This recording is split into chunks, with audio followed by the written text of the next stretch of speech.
This episode is sponsored by WACOM, WACOM.com.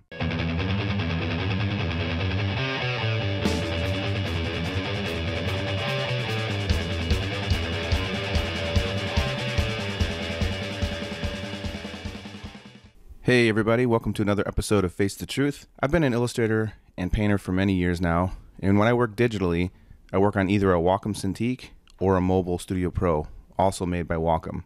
I work on a Cintiq, which is an LCD pressure-sensitive screen. I love it because I can draw directly on the display surface, enabling me to draw and paint digitally in a way that feels natural and very close to how I work when painting traditionally. I'm happy to announce that WACOM and I will give one lucky artist who participated in this episode drawing challenge a WACOM Cintiq Pro 13. Congratulations in advance, and thank you, WACOM. Hello, everybody, and welcome to another episode of Face the Truth. Man, it's been a crazy week for me. First of all, I finished a cover for the magazine Washington Examiner. I really enjoy doing caricature covers.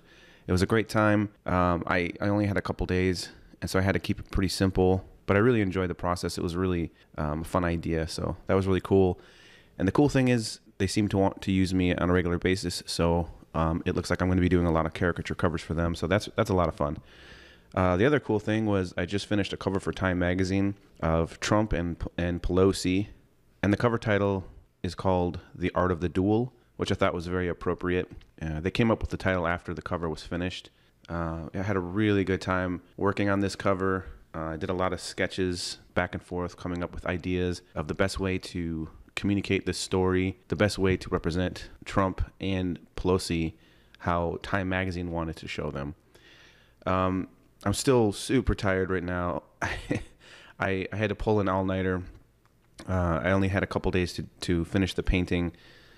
Spent all weekend working on the sketches, and it took a little bit to get the idea finished and everyone agreeing on the same idea, and then deciding on which Nancy Pelosi we wanted to go with, which Trump we wanted to go with, that sort of a thing. So that was a bit of a process. But once we decided on the actual idea, I just started painting like a madman. And like I said, I had like maybe 2 days to finish it. So the final was due Wednesday morning by 9 in the morning. So I painted all day Tuesday until around midnight. And then I slept for 2 hours, got up, and just did everything I could to check things off the list of what I had to get done, from the most important thing to the smallest, most easiest parts of the illustration. So anyways, I'm still super tired from it.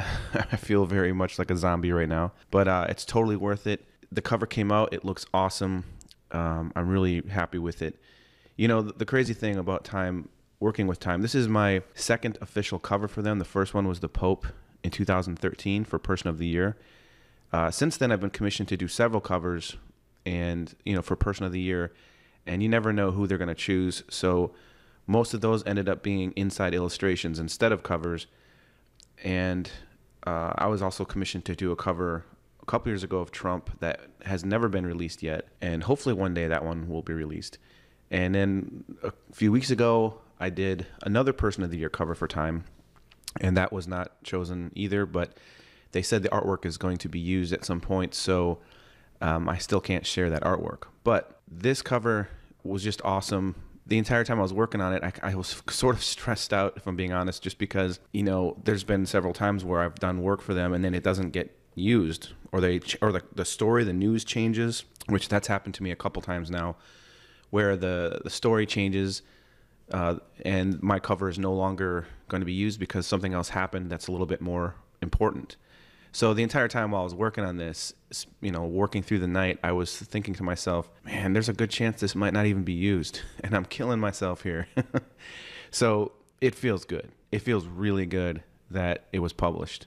And I just want to thank all my fans out there and friends, because you all show me so much support. It means so much to me. I shared the artwork today, and this is obviously a couple days ago. It's kind of weird to say that while I'm recording now. But anyways, all the positive feedback and comments really mean a lot to me. So I just want to thank everybody out there. Also, Time wrote a really cool post about me and my artwork, and even promoted my podcast, which is really cool. And they also promoted Schoolism that I teach for.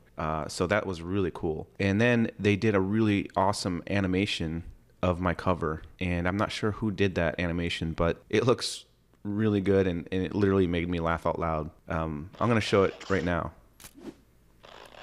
That's just so awesome. I watched it when I first got it. I watched it at least 5-6 times in a row. It's just so funny. But anyway, that's what's been going on with me.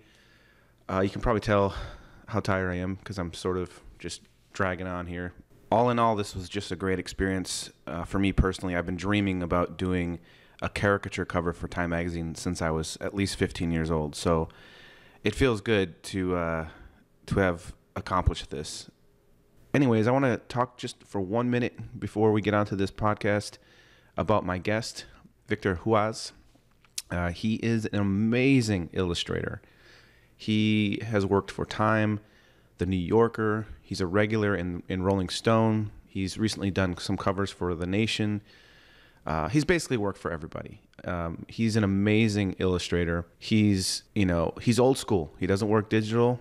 And his techniques are amazing. We talk about that, and it's really cool. I think you're going to enjoy that quite a bit. Not only is he an amazing illustrator, he's a total stand-up guy. I mean, he is a really genuinely a solid guy who's got just strong persona, I guess. It's hard to explain. I have a lot of respect for him.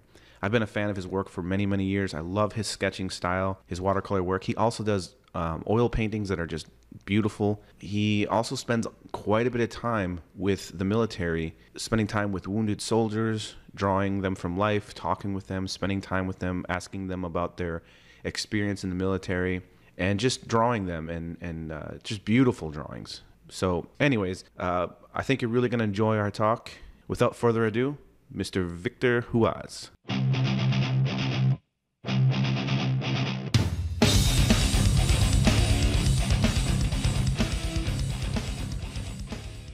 Okay, so we're rolling.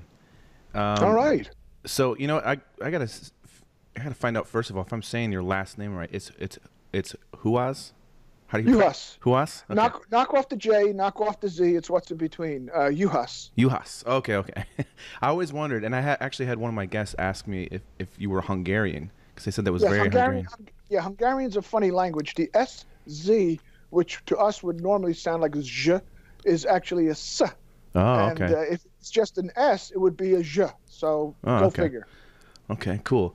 I for years now, I've been a huge fan of your work, but I've always been like, I don't know if I'm saying his name right. So thank you so much for joining me for this. This is a huge honor for me. Like I said, I'm a big fan. I really I love your work. I've been following it for a long time, and my favorite thing when I see your work, I'm a huge fan of just drawing in general, just just sketch lines, and that's almost one of my favorite things to do. Like if I could just draw all the time for magazine publications, that would be something really exciting for me to do. And so when I see your drawings, I get like almost a little envious, and they're so inspiring to me. There's like a lot of life to them, a lot of energy. And so what's really cool too about doing this whole podcast thing is a lot of the a lot of the fans that have been writing me, some of them haven't heard of you before, which was a shocker to me, but they're all like huge fans now, and they're like writing me letters like, this guy's amazing. And so what's funny is that here's the story. Here you are saying these nice things, and I'm looking at your fan base. And suddenly, after you had mentioned that you were going to interview me, I'm getting all the stuff on Instagram popping up. All these people who are friending me now, who are following me now, and I'm going, wow, it's just the power of a celebrity illustrator like yourself. Well, I mean, it's that's one thing that I'm excited about doing this whole thing is that I've been lucky enough to make friends with all kinds of artists, musicians, actors, different people, and I thought about, hey, you know what, this is a great opportunity for me to be able to hang out with and talk with people that I love and respect, and then give people out there a chance to kind of hang out a little bit with an artist they'd never be able to hang out with, or it'd be more rare for them, So it's a really cool thing. So again, thank you so much.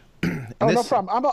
I live alone in the woods for the most part, other than with my wife out here. So yeah. out there is just the New York Berkshires, and anybody wanted to stop by could always give a call. That's awesome. And so you are in New York, right? New York State. We were up in upstate New York, a little town called Stephentown. Oh, okay. And it's about a half hour dead east of Albany. Okay. Very close to the Massachusetts borderline. Oh, okay. Okay. And this is obviously your studio, which is pretty awesome looking. I mean, there's so many things that I would like to talk about with your work, but the one thing too that's really cool is I've known you for years for your work in the New Yorker, Rolling Stone, New York Times, that kind of stuff. Your sketch style with watercolor. It's watercolor, right? That you're doing in there with the pen and ink. Yes, watercolor, gouache. Yes. And then like in the last few years, I started noticing your oil paintings. You've been doing a lot of military paintings, which is pretty awesome. I mean, we can get into that a little bit later, but I do want to talk about that because that's pretty awesome. But I was wondering if we could just talk a little bit about your technique when it comes to your editorial illustrations. Like, I'm very familiar with the process of, an art director contacts you and they give you a story. You start working on ideas. But for those out there that don't really understand, like, if you could kind of just talk a little bit about what, like, if the Nation calls you up for a cover, which I saw you did one recently that was pretty awesome. How does that usually work on your end when they call you for something? That kind of work is still pretty traditional in the way it's structured. There's a story. Let's talk about that Nation cover, which was basically about the military. The Pentagon's gross mishandling of their accounting, and they had contacted me. They basically had the theme down. They didn't have all the copy down, so and the copy wasn't going to probably arrive until my illustration was going to be finished anyway. And so what Robert Best did was give me a breakdown of what the author was going to be talking about. Mm-hmm. It was about a paragraph, and from that point, it was like, okay, so what can we do with this? How can we play with this? And they had a rough way that they wanted to move it, and I took that germ and kind of that germ of an idea and essentially brought my own take on it, how I was going to compose it, what I was going to add into it. I'm not even sure. Right towards the end, during the sketching process, when I was sending them ideas, for some reason I decided that the books were kind of mixing metaphors here, but like a smoking gun. So I had the books kind of like smoking. They said, "Yeah, keep that in. That's something nice about that too." So yes, and then it ran. I got the okay, and it was just a matter of getting the job done. And technically, what kind of approach did you do? I mean, are you working on like illustration board? Was it watercolor paper or? No, years ago, when I was still trying to figure out how to make spontaneity actually feel spontaneous. Mm-hmm. It's no big news that Ed Sorel was like a huge influence on me when I finally wanted to gear myself in a certain direction as to how I wanted to work. Basically, because his approach to drawing and to illustration, my drawing echoed what he was doing. All the way back in Parsons, the comment, especially from a couple of my teachers, was, "You're always best when you're in the sketching stage. When you start going into the finish, you tighten up, you start getting caught up in the specifics, you lose the flow." They say, "Victor, you're all about the gesture. You're all about that that movement of the line. And there were so many influences back then. Growing up, there was Ed Sorel, there was David Levine initially, who I loved for the structure, for the beauty of the line work, and of course, once you know about David Levine from the New York Review of Books, you think about Daumier, you think about Granville, and you think about those those artists that he drew from in terms of his own style and reference point. And I loved David Levine. I used to just go to my local library and pick up the latest issue of the New York Review of Books first to look at his drawings, and then maybe to read the articles there too. And but always it was to look at his drawings. Yeah. But once I was out of school, pretty much out of school, and once I was starting a professional career, I didn't find myself after a certain point that enamored with that very it's a very strict kind of structure. The line, the cross hatching, everything is it was too controlled for me.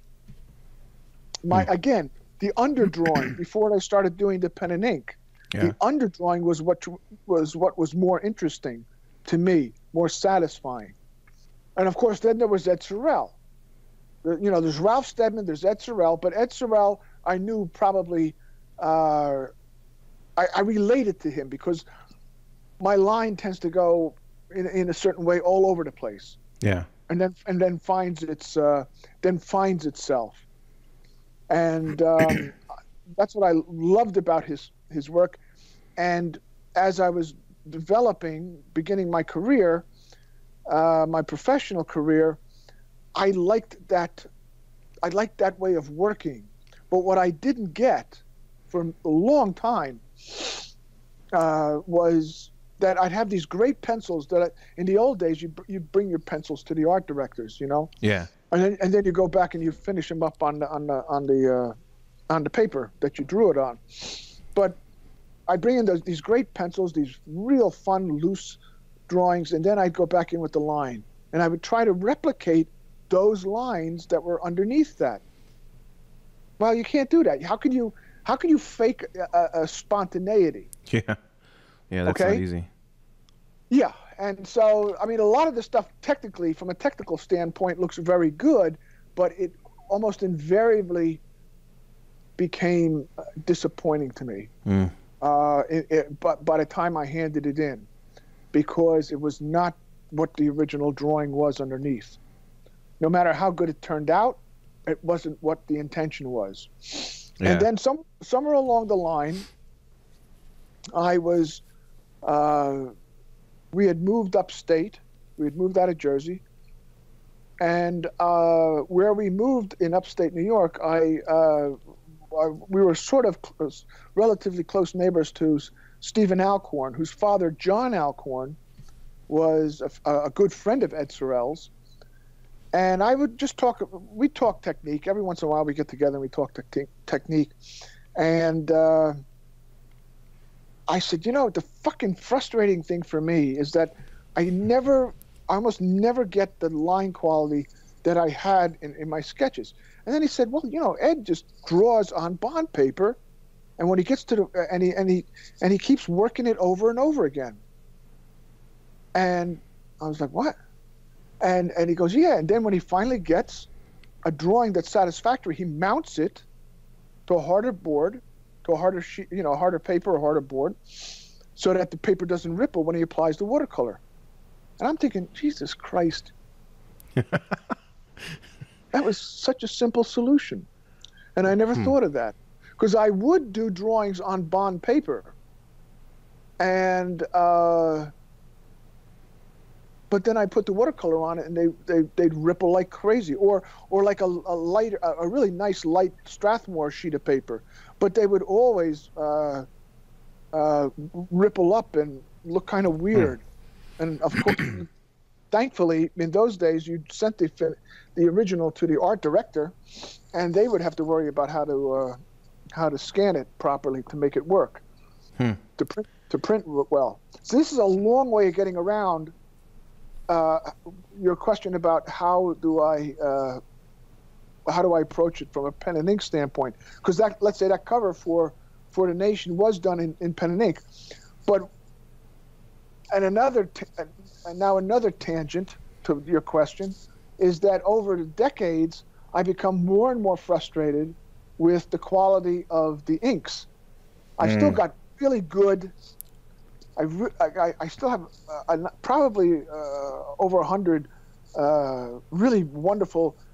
Never can find them again. Spencerian #1 points, which are strong enough that they can tolerate a gesture, but fine enough that you can get like the most wonderful fine lines. You know, when you look at a Ralph Steadman, you got the splashes of the brushwork. Yeah. You know, of the spatters. But then he balances that off. It's like music. He balances it off with some of the most beautiful cross-hatching or rendering in the most fine line. And that I found in Spencerian points. And it came many years ago through accident. And I kind of hung on them. And then I started going to websites that sold like vintage points. And I think I probably got the last bunch. I mean, I have never heard from these people again. The problem now, since that time, is that the quality of A, for me, paper, and B, inks, has dropped significantly. Yeah, I've heard that from a few different people too. Like Strathmore changed everything. Well, everybody's getting bought out, you know, by somebody else. That's ridiculous. And consequently, the quality of the paper or the ink or whatever changes. Mm-hmm.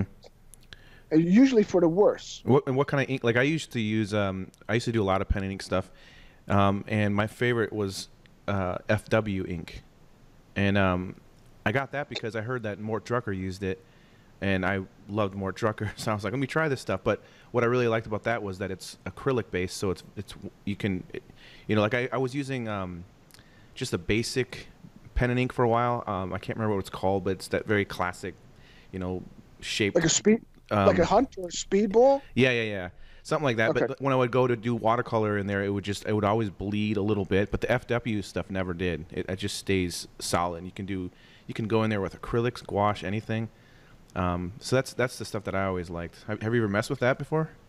I used to like to work with FW, and then FW, I felt that the acrylic base got too thick, so I couldn't get the satisfactory long line. Oh, okay. Or the flowing line. Then I found Cali ink, Calli, and I used them for a long time, and then the quality on that dropped. Jesus. But by that point, I discovered Uniballs, and Uniball inks, or the Uniball pens, like the micros or the fine. Usually the micros, I could draw. Yeah. I could draw, and I didn't have to worry about the ink, running out or clotting at the wrong point, clotting at a totally inopportune moment, and so I've gradually weaned myself away from the classic approach to pen and ink, like the crow quill, a beautiful Spencerian point, and nice ink on paper, and have depended more on like the Uniballs. Now, between that and just going back to pencil, because before I really discovered the Uniballs, I started as a great way of working. I just started going back to pencil, use that as my drawing base, and then would just run the watercolor on it or the gouache, whatever had to be done. But and then I saved myself 2 steps, because I'm drawing in pencil, which allows me to gesture, to draw, to kind of like futz around, because with pencil, which is not what you can necessarily do with pen and ink, even with a uniball, once you put the line down, you can't really. The line is the line. It's black, you know. But if you're drawing in pencil and you're kind of finding that gesture in the face or the body language, you can sort of like work light, and then you can come in stronger. Yeah, exactly. And, yep. And then start filling in. There's a lot more depth when you work that way. Absolutely. And the other thing I really enjoyed once I realized that I could take advantage of the Prismacolors was that on the right kind of paper, and that's where bond paper fell in really nicely. Or like when I go on location to draw, I use the moleskin pads. Moleskin or Moleskine. I don't know what the exact. I don't know. I always say moleskin. That's great paper. I love that. That's great paper. Yeah. And you could the pencil slides. It's like working with a grease pencil on glass or something. And I loved it. I loved the effect, and I loved the fact that I could take that Prismacolor, and as the point wore down, you could start shading and rendering in a way that almost looked lithographic, like old school.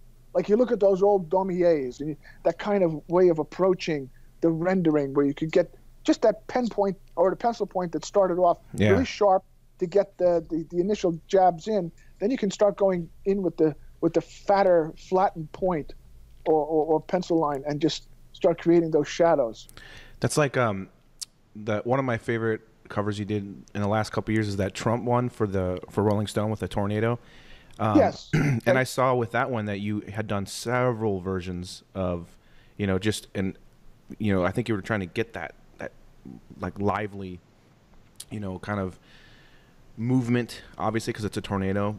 But was that all color pencil, that piece? That was all colored pencil. Yeah. And then maybe a couple of touches with gouache or watercolor. But once I got to the drawing that Rolling Stone wanted to go with, then I mounted it, so I could just add a couple more dashes of paint. Can you explain the bond paper and the mounting thing? Because I'm not 100% sure. Is bond paper is that almost like the transfer paper? It's slightly transparent. Oh, okay, so like a vellum, or no, probably not as much. Yeah, but smoother. It's funny.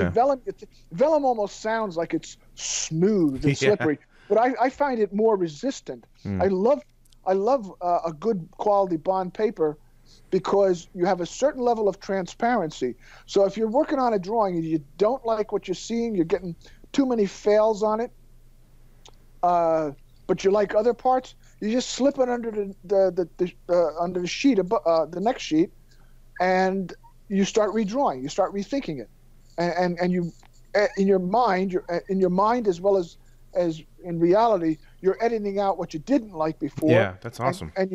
But you can still keep a fluidity of line. Once you get the drawing, and once you get to that point where you like the drawing, I'll take it downstairs and put it on a mount. I'll dry mount it. So I'll get like a transfer wax paper that you get in a roll.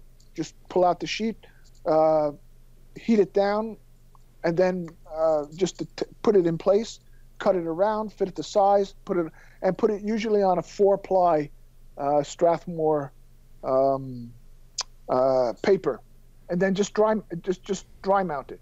That's awesome. This is going to be like over so many people's heads that only work digitally nowadays. They're going to be like, what is he talking about? This is like, it's kind of old school.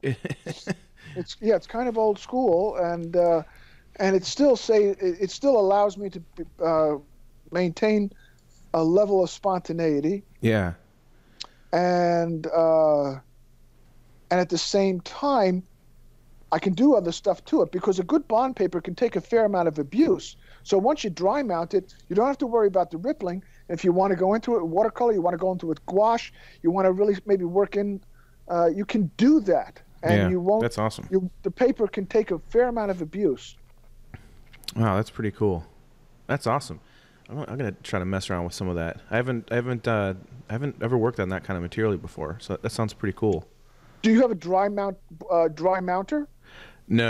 I don't have that.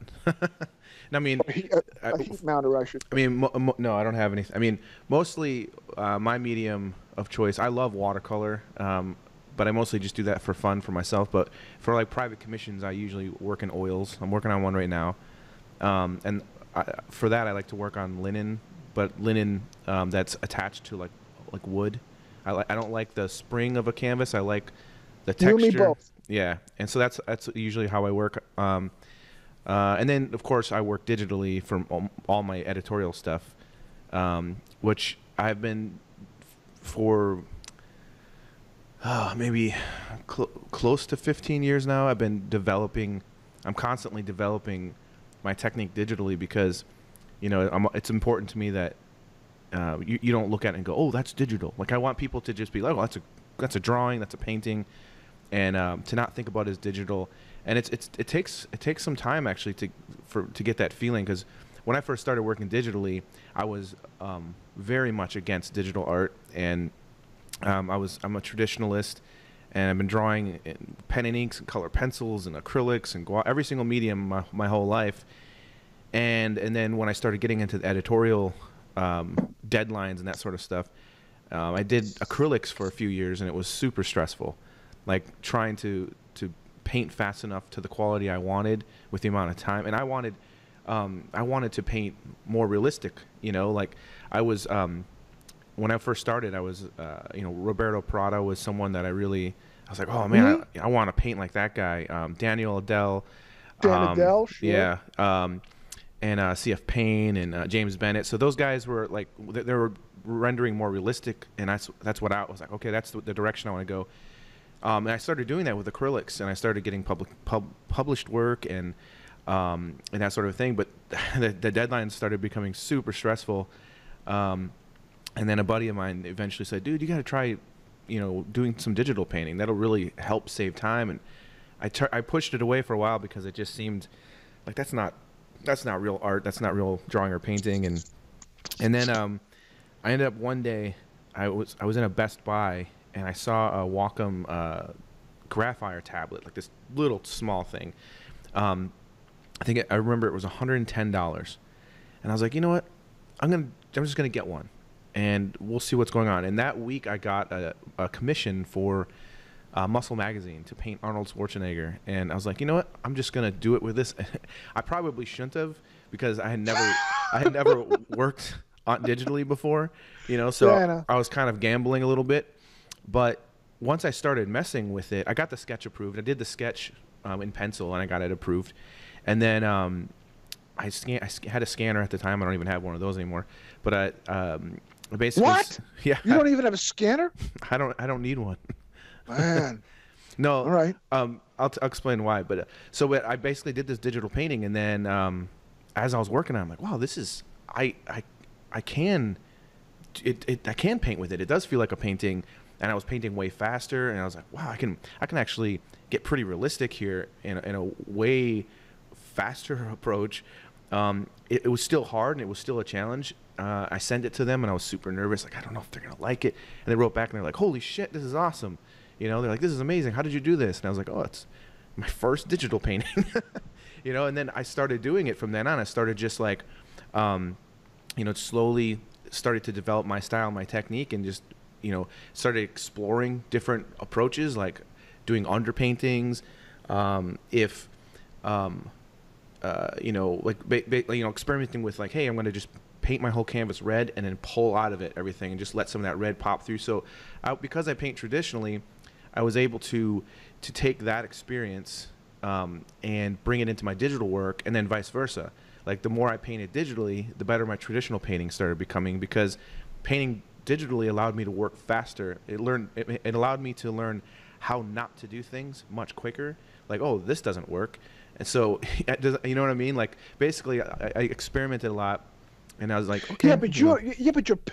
Your digital paintings, which I'm actually kind of shocked to hear you say that all of your illustration work at this point is digital painting, because they look. I keep on thinking that they are. Like, oh, Jason's back on the brushes and oils. You know, wow, that's kind of spooky. Well, yeah, I mean but that's the thing is I've been really I've created my own brushes. I've found brushes made by other artists like Kyle Webster. Well, Kyle Webster's. Yeah, he's incredible. There's a few of his brushes that I really like and I use them a lot. But the thing is because I do paint traditionally on a regular basis, I'll paint like right now I'm working on this oil painting, and I only do oils for private commissions or for my own work. And the main reason is because the editorial work, the deadlines are really crazy. You know, editors, art directors changing things, and I can just work much faster. But even like if I'm working on my oil painting, every once in a while there'll be something that a certain thing that happens when I paint, or I see a certain brush texture, or I notice how the paint has just laid in a certain way on top of another brush stroke that I'm like, wow, I really like that, and I remember that. And then when I go painting, digitally, I start to mimic those things in certain parts of my painting. And so, I mean, there's a lot of digital painters out there who can't paint traditionally at all, and some of them are amazing, and I'm like confused. I don't know how they're doing what they do without having the knowledge of not actually learning, painting. But for me personally, having that knowledge and loving traditional drawing and painting, that's my first love. It helps my digital work have a voice, because I think it's important. There's so many digital artists out there now that a lot of things blend together, and it's not as there's a lot of artists out there that don't stand out, and it's just, oh, he's just another digital guy, and I don't want to be that, Well, yeah, and it's still at this stage of the game. It shows when it's not a well-mastered digital painting. It's obvious, and in my mind, I'm already flipping past it because to me it's kind of generic. Mm-hmm. But yeah. Obviously, you've put in not only your 10,000 hours, but you probably put in your 20,000 hours to get where you are. There are a couple of people I can think of who work digitally, who can do digital painting as well as wonderful oil painting, but I don't find that many. I'm just, how many layers do you have when you do when you do a digital painting? That's funny. I mean, it depends on the job. Like right now I'm working on a crazy cover. It's a caricature cover, and there's the only reason there's a lot of layers is because I have to work really fast, and it allows me to move things around because they don't know where they want people just yet, and also they want to be able to slide text behind characters and different things. And so, but normally I don't really work on very many layers when I work digitally. I'll work on a few and then I'll flatten it down, and the reason is because you don't get to do that when you paint traditionally, and I want the struggle, and I want the mistakes, not even the mistakes, but just the honesty of a paint stroke and that sort of a thing. And so I try to do, a lot of times when I'm doing my portrait work, I'll do a full-on underpainting, and I'll do it the same way I would do it with raw umber and white oil painting, and then I'll start like layering things in and building it up, and I let these different things pop through. I'll use layers a lot when I paint hair, because hair is layered. So I usually start with giant brush strokes, and then I'll make a layer, and I'll start doing some smaller ones, and I might soften that layer, and then I'll do another layer and do some more hair on top of that as my brush gets smaller and smaller. And then at the end, there's like this buoyancy and a softness and a realistic feel with the hair. And then when that's done, I just flatten it down. Yeah, I'm still in digital painting 101. So I've got a Cintiq here, right? A nice 27-incher sitting next to you. That's what this is. That's what I'm looking at you on right now. Oh, super. And right now I think I've done maybe 2 or 3 illustrations that I've used the Cintiq to add to whatever I got whatever point, and we're talking about time again. So you get to a certain stage where you're going, you know what, I can't keep messing around with this in traditional form, so I'll scan it, and then I'll start filling in the tonalities, let's say, with using like Kyle's brushes and stuff like that, and doing it in Photoshop, but on the Cintiq.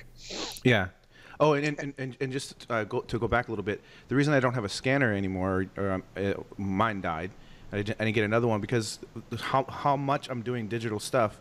I do most of my sketches for everything, you know, besides sketching in my sketchbook and stuff like that. But most of my sketches for jobs, I'll do it either on a Cintiq or an iPad, just because it's really easy to sketch it and then just transfer it over to Photoshop and just finish it off, you know. So it just depends on the job. So what I do if I do like a traditional drawing, I'll photograph it and then, you know, put it on my computer that way and start working. Like with this oil painting that I'm working on, the way I do it is the client's very specific about the dimension and the size and all that kind of a thing. So I did the sketch digitally, got it approved. So I know exactly how the portrait's going to be placed on the canvas. And then what I do is I print it out in tiles, you know, an 8.5 by 11 sheets. And I piece on a light table, I piece all these pieces together so I get the guy exactly the way I need to. And then I line it up on my canvas, tape it down, and then I take carbon paper and transfer it onto my already pre-stained canvas. So I pre-stain it first because I don't like to start with white. And then once that's on there, I start blocking in my underpainting. So it's kind of an interesting process, but it works well, you know. It's still kind of bricks and mortar. It's old school because, I mean, yeah. There was an excellent exhibition at the Metropolitan years ago of like George Gross and Otto Dix and that whole school of early German expressionism and realism too, and they called them cartoons. They were the exact size of the canvases. They were just these gigantic drawings that awesome. they would transfer to the canvas. You know, yeah. And I was like, "Wow, that's a lot of transfer work there." Yeah, I mean, I do that because I'm very particular. Like, I want my sketch as perfect as possible before I start. You know, I used to, you know, there's times where I'll just get a canvas and I'll just start blocking in without anything. But when it's for a client like that, and I know the sketch is approved and everything, I want it to be exact and placed perfectly. And so for me, it's the best way. I've tried projecting, and I don't really like that. This way, I can get it exactly. But you know what? We should try it. We should talk about or look at some drawings real quick before we go on too much further. And if you want to let us look, let's check out some drawings. So these are some drawings that fans have done. And the first one, obviously, that I sent you is one that I did of you a few years ago. And so. And I did that one digitally too. I sketched it lightly with an orange. Oh, you son of a bitch! Because I thought you did that in pencil. Yeah, you know? I sketched it in orange, and then I went on top of it with black. You know, I did like a light sketch, and then I went on top with black, and just went over it, and that's my favorite kind of sketch style too. Just like kind of like it's a little bit all over the place, but at the same time, it's tight where it needs to be. You know. See, that looks the line quality there looks like a uniball. You know. Yeah. Which is why I like the uniballs. And see, that's the reason that looks that way too. Is a lot of times when I sketch in my sketchbooks, I sketch with a ballpoint pen. I like to sketch with a pen because you can't erase. And I don't like erasers really. Like when I'm drawing, I like to just try to. I don't know. It helps with my accuracy, and also with a ballpoint pen, I can sketch very light, and I can sketch light enough as long as I have enough control with my hand, and then I can go in darker on top. You know. Nice. So, I remember when you did that for me. That you did a drawing. That drawing you did was from when I was in Afghanistan in 2010. Oh, okay. That was I remember that picture, and I remembered when you sent that to me. I said, "That's so cool. That is so cool." Awesome, man. The first drawing was sent to You by Adam Sachs. I don't know if you got that one open. I got it open. But it's pretty cool style. My first reaction when I saw it was Egon Schiele. Yeah. Because of the line quality. Yeah. And I thought that was kind of interesting.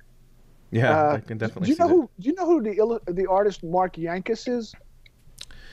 No, I don't think so. Mark Yankus. Yeah, because what's funny is that this almost could pass for a portrait of Mark Yankus as well.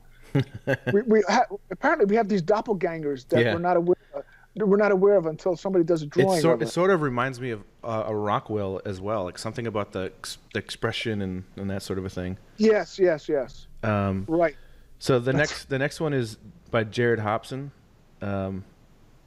This one is pretty funny, man. That farmer tan.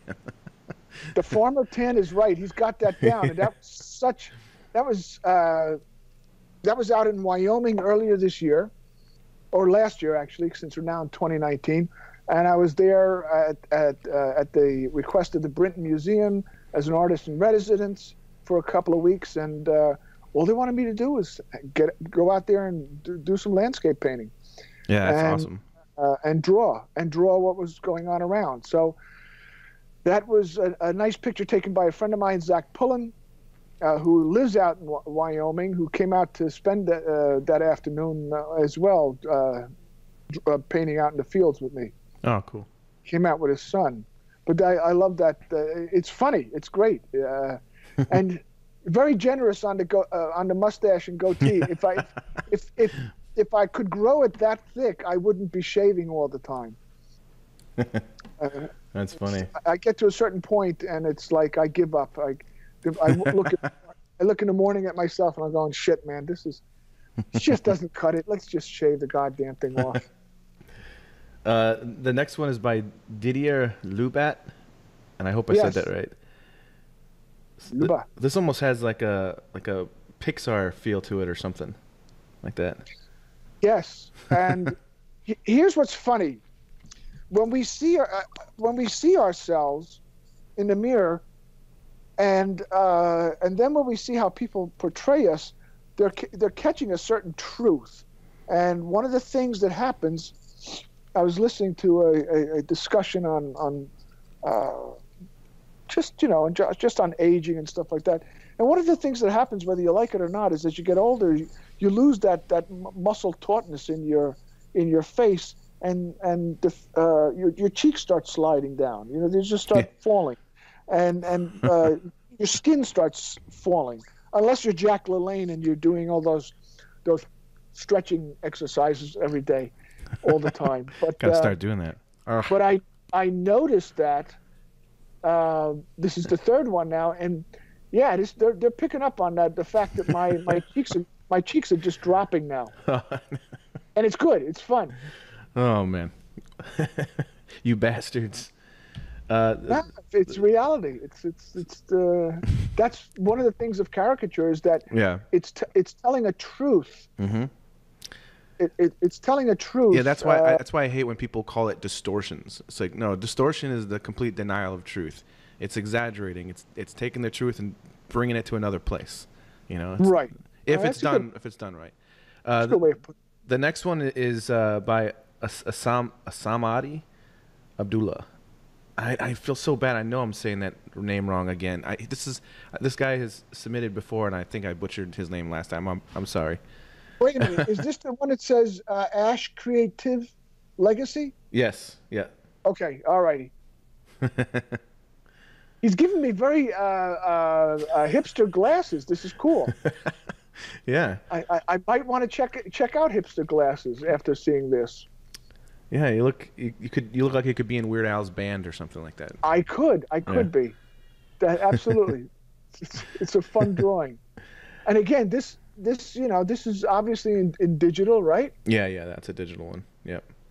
I think they've all been digital so far. No, really? Yeah. Even the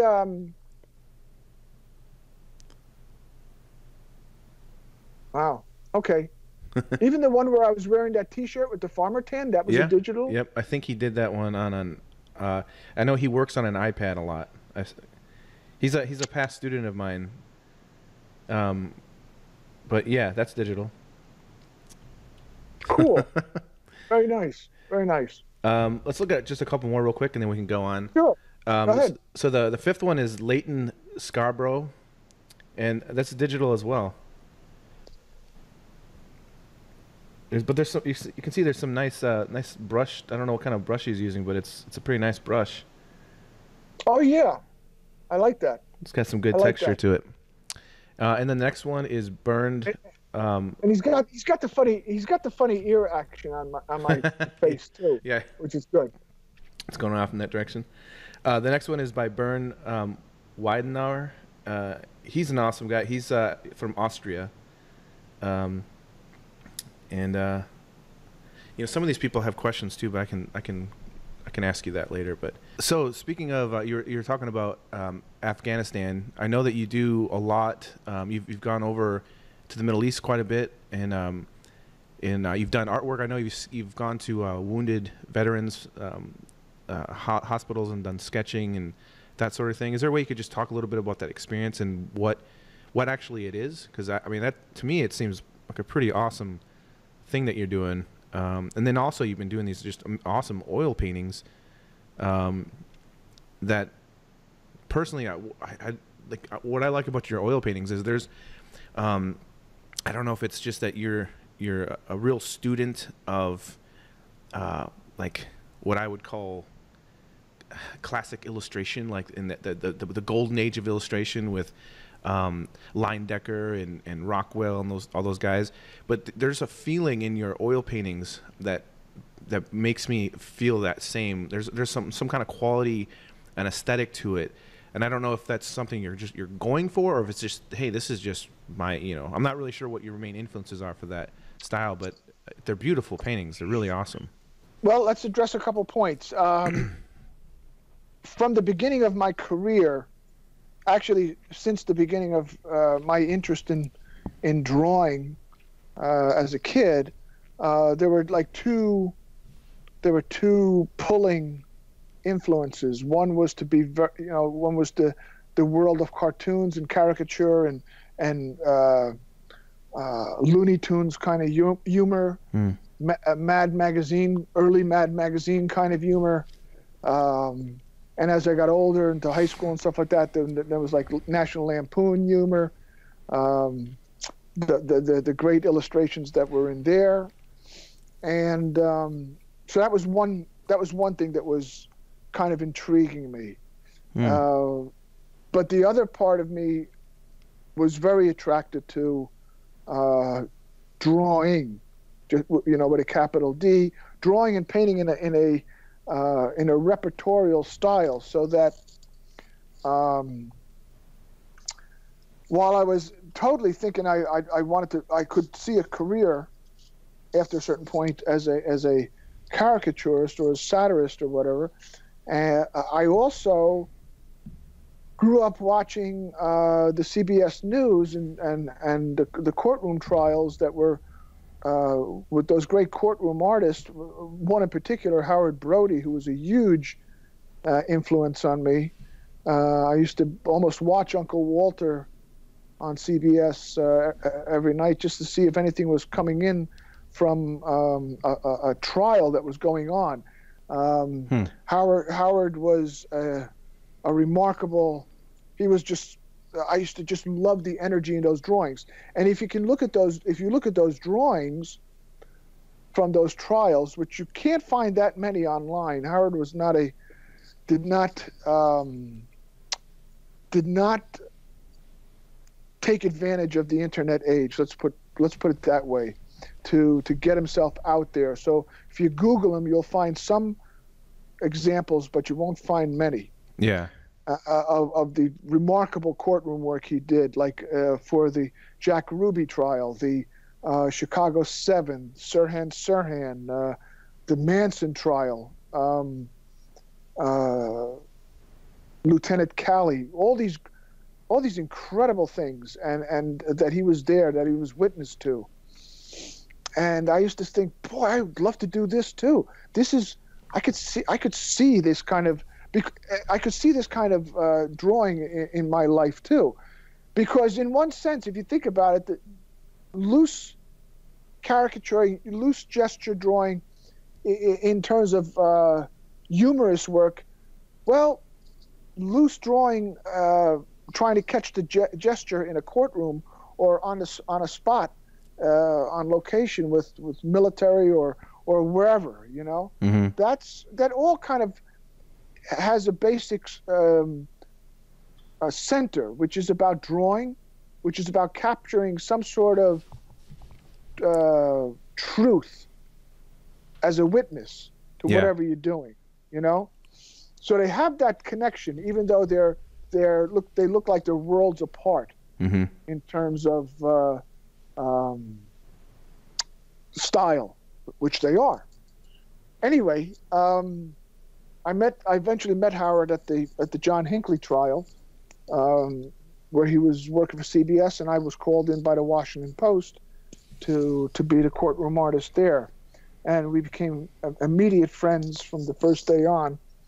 And he remained a dear friend and a mentor till his passing, back a few years ago, and actually more than a few, 2010 I think it was about, and so I have those pulls now and so I would bounce back and forth. I'd bounce back and forth. When I started out as an illustrator after graduating Parsons, I was already doing work for the New York Times. I was doing surrealistic work because surrealism was the go-to approach for a lot of editorial illustration, especially that appeared in the newspapers back then, back in the mid to late 70s, early 80s, and not doing as much humorous work. I was able to do caricature for like the Week in Review or the op-ed page or something like that, usually the Week in Review, and a couple of other publications, but I wasn't really going into the full-on satire that I seem to have found myself in now. But at the same time, I was also doing courtroom work, and I was drawing for ABC television, and once in a while I would do something for, like, it was not the Washington Post, it was the Washington, it was before it became the Times, the Washington Times, but it was another newspaper that was down in Washington at the time. And I did some jobs for them because an art director who I used to work for at the Week in Review, Eric Seidman, had moved down to Washington and had taken over the art director position there. So he sent me to a couple of trials. So I liked doing that. I really enjoyed that. There was something about the stress of trying to get at least a few drawings that were halfway successful, sitting through a day's worth of trial proceedings. That's interesting. And then in 1983, my first wife passed away, and we had 3 kids, like 5.5, 3, and 1, and I stopped the the repertorial work and stayed at home because I had a nice studio on the 3rd floor of the house, and basically was a stay-at-home dad, and did my work pretty much out of the studio from then on. Man, that's intense. Well, yeah, but you make the choice. Yeah. You know, and so that was the case. And then after once the nest started emptying, and I was married to Terry by that point, and I got these things started falling into place, not intentionally, but things just started falling into place. And when certain coincidences happen, the Eastern thinking would tell you, pay attention. there's Yeah. something going on. You know, Mm-hmm. take advantage of those coincidences. And so the opportunities to start going on location started happening with Society of Illustrators, with the Air Force art program. I started going out on missions and to draw military training. And once I got on the program, I told the director at the society, John Witt, I said, John, you know, I'm not a guy who paints. I don't want to draw rocket ships and jet airplanes and missiles and shit like that. I want to draw the boots on the ground because, again, I'm thinking Brody. I'm thinking repertorial work. And I didn't mention it, Howard Brody, as it turned out, the more I got to realize who he was like one of the premier World War II combat artists, too. Oh, wow. And followed it through into Korea and Vietnam. And anyway, he was like one of the great on-the-spot guys drawing. And I wanted to do that. I wanted to tell stories. I didn't want to render an airplane. Yeah. Because there were so many great painters who could render the piss out of a sky and an airplane. I wanted to tell stories. I wanted to tell stories about the training, what was going on, what the interactions between the soldiers or the Marines and their instructors at that time. And then coincidentally, David Faraday, who I had been doing his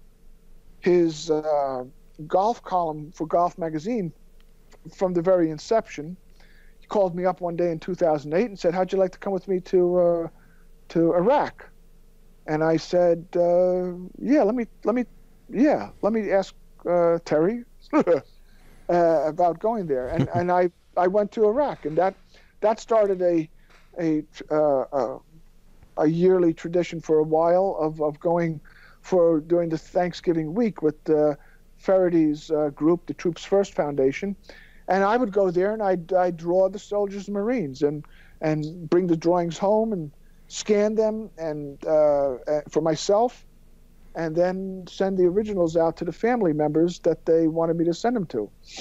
And that got me so awesome. That got me hooked up with a dust off unit. A dust off unit are those helicopters that go in and pick up the wounded, and wound up happening that I wound up getting into Iraq on my own, pretty much as an independent journalist. I got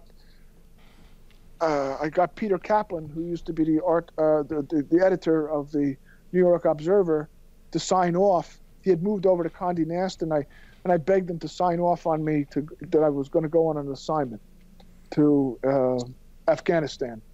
And I spent a few weeks in Afghanistan in August of 2011 with the dust-off unit sitting in the back of the medic helicopters, picking up the wounded and flying them back to the hospitals. So it was all good. It was all this. Everything was falling into place. And from Terry's standpoint, it was like, hey, you've been doing the responsible thing for decades now. Why don't you start following the other passion that's been driving you, that you kind of like suppressed? Yeah. And she said, she backed it up. She said, do it. Well, and so I said, awesome. She would know a little bit, being what her career is like. Yes. I think she's probably got some good advice every once in a while, right? Does. It's always good to marry a shrink, Yeah.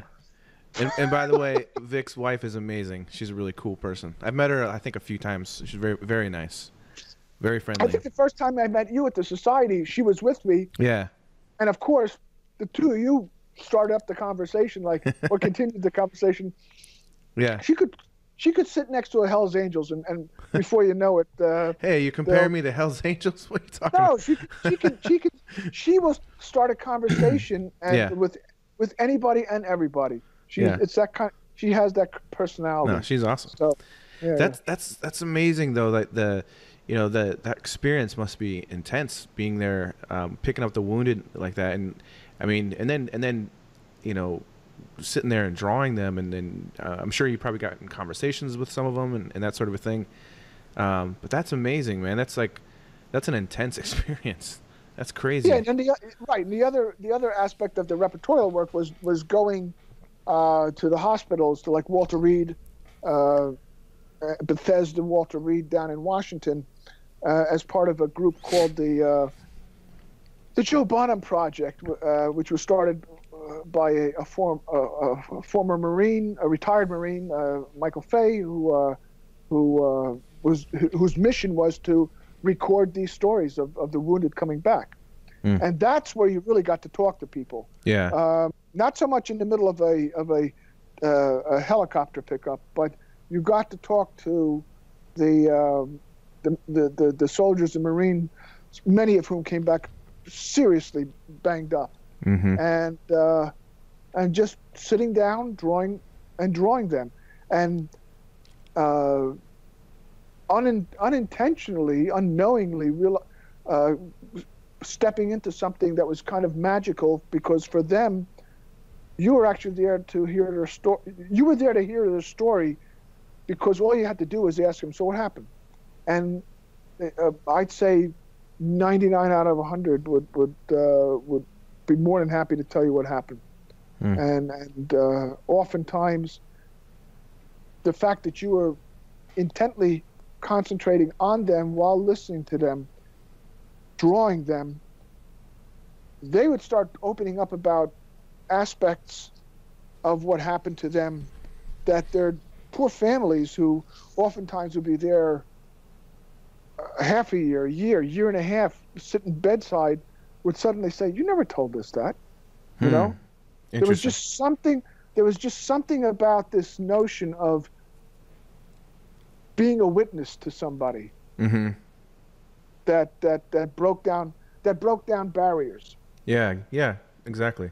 Pretty amazing. Yeah, that's So incredible. I'm still involved doing repertorial work, like with the Marine Corps right now. I've been down at Lejeune and out in the ocean with units and doing training and recording that. It's been great, because it is the other passion, and it's allowed me to kind of bounce back and forth. I think one feeds or complements or nourishes the other. You know, you can be funny, and then you can be serious. You can you can draw kind of in a cartoony, exaggerated manner, but then you can draw in a very dead, serious attempt at visual journalism. Yeah, I love those sketches, especially the ones in the hospital rooms. There's such a genuine, like, heartfelt feeling in those drawings, and it's great because, you know, being a fan of your editorial work, I can still see your voice in those, but it's definitely a different mood and aesthetic, but your style is still in there. And the same things with the oils that you've been doing. It like when I first saw one of the first oils that you did, I was like, oh, I didn't know he painted in oils. And I'm like, oils. You talk about oils, and I didn't even think about it. So many of us in that war art, combat art is usually referring to military personnel who do artwork.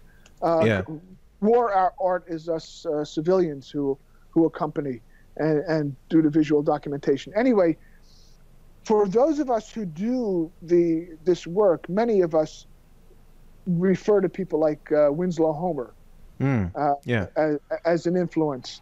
For me, I think of that. You mentioned like Rockwell before. You know, you think about Harvey Dunn.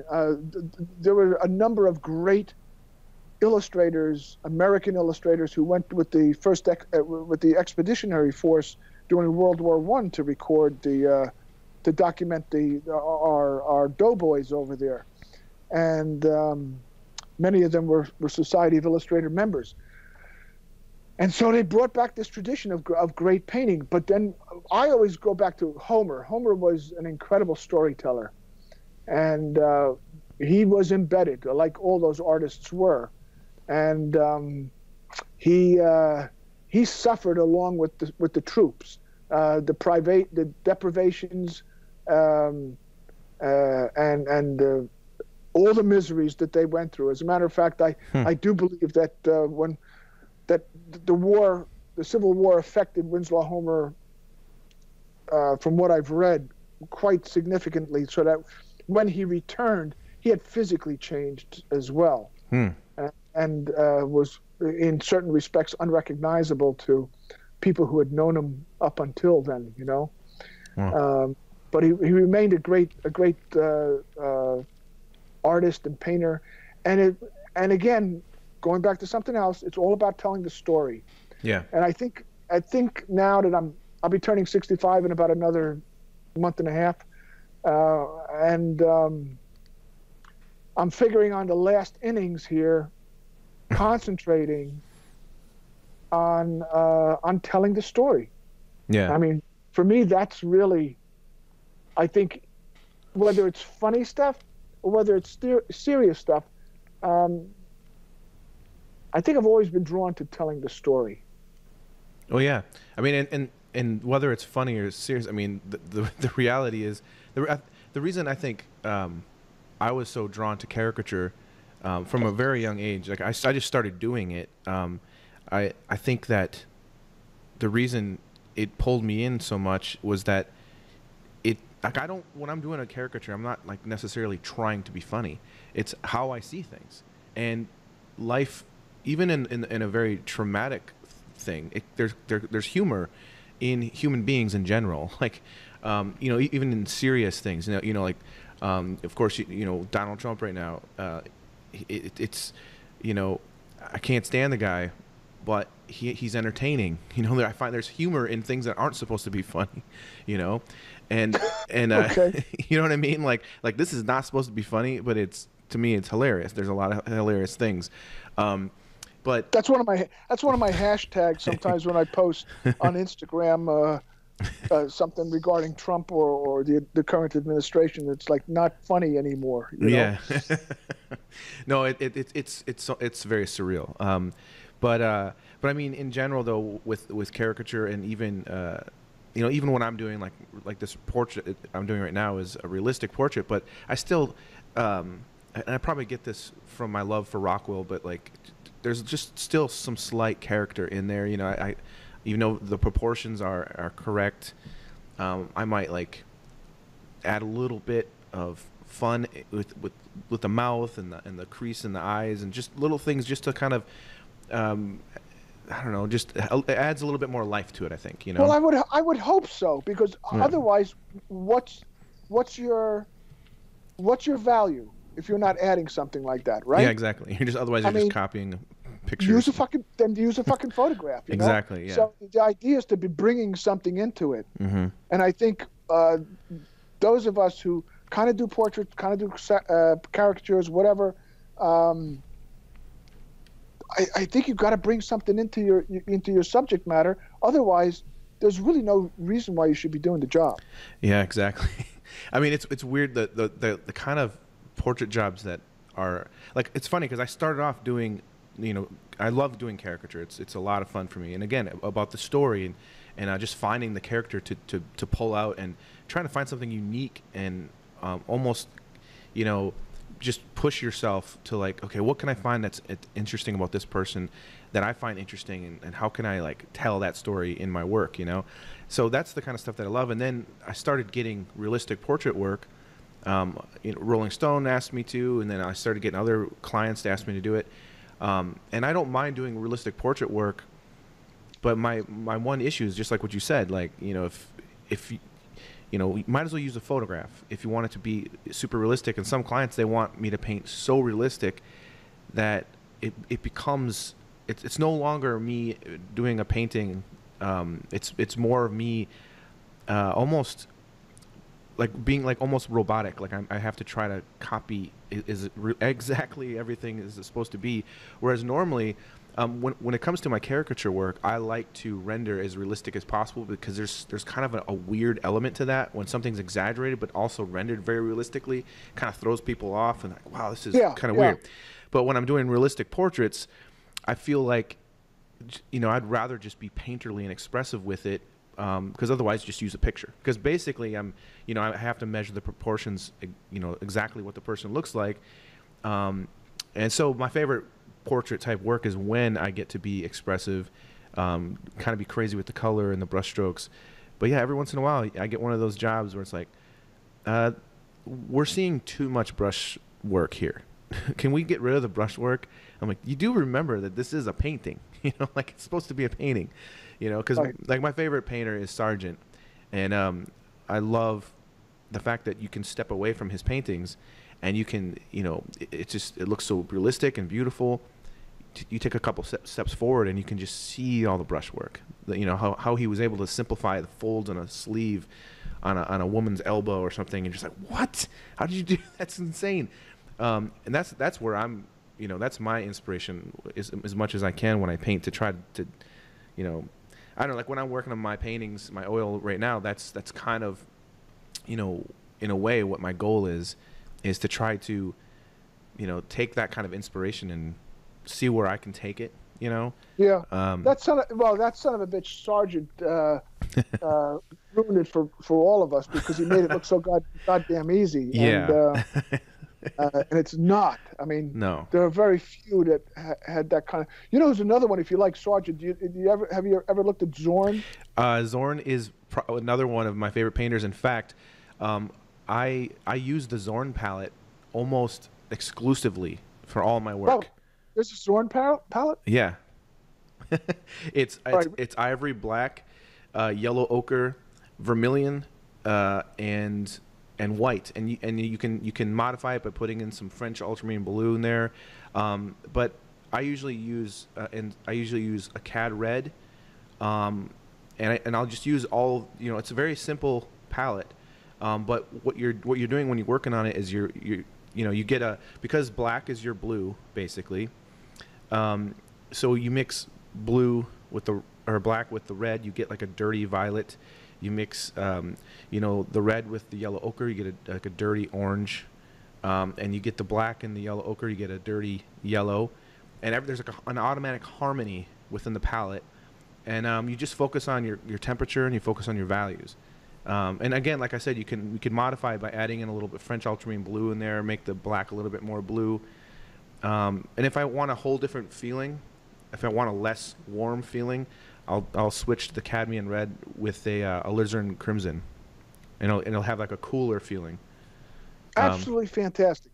Now I have to look that up. I mean, Yeah. we have to take this conversation offline at some point, just because I need to ask you some questions offline. Yeah, that's fine. But yeah, because I'm always learning. I mean, I feel like I'm a perpetual student, and I was joking earlier. I said to you before we got on the air that I'm a slow learner. I really am, and I'm amazed at when I have an epiphany, I'm going, yeah, but that was so fucking obvious. Maybe 20 years ago. Why didn't you pick up on that? I'm that way with computer stuff. I'm really bad. You'd never guess it. Yeah. You'd never No, trust guess me. it. Like if I have a problem with my computer, I have two friends of mine that are really close, and I'm like, hey man, I don't know what's going on with my computer, and people ask me. But you're talking about computer. You're not talking about digital artwork. Oh no. When it comes to digital, like painting, well, even that, it's really funny. I use Photoshop when I paint digitally, and there's people that come up to me, hey, do you do this in Photoshop? Like, I don't know what you're talking about. There's so many things I don't know. All I use is the paintbrush and like a pencil tool. That's it. I don't use like the warp tool and all those different things. Like, just recently someone was asking me if I use, they said you should start using I don't know, can't remember, some kind of tool that you can like warp your drawing and your painting. I can't remember what it's called now, but I was like, no. I draw this stuff. I'm not gonna manipulate something like that. I don't know. It just seems kind of. I'm not interested in that. I hear you. I think Steve Brodner, in his conversation with you, mentioned something about an app that kind of fixes your drawing. Oh, you know what he's talking about. Okay, this is kind of funny, and I'm I don't really. He told me about it because he told me that like some of his students used it. Yeah, it's bullshit. It basically so I have an iPad that I sketch on, and I basically just use it for sketching. I really like sketching on it, and I use like a pencil tool, and it's a lot of fun. It feels very, very natural. And in that particular brush, it doesn't get bigger or smaller. Like it's just the size it is, just like a pencil. You know, when you're sketching, you can't make your pencil, get way bigger or smaller. So it feels very natural. And I also don't zoom in very often when I sketch, because I want it to just be as natural as possible.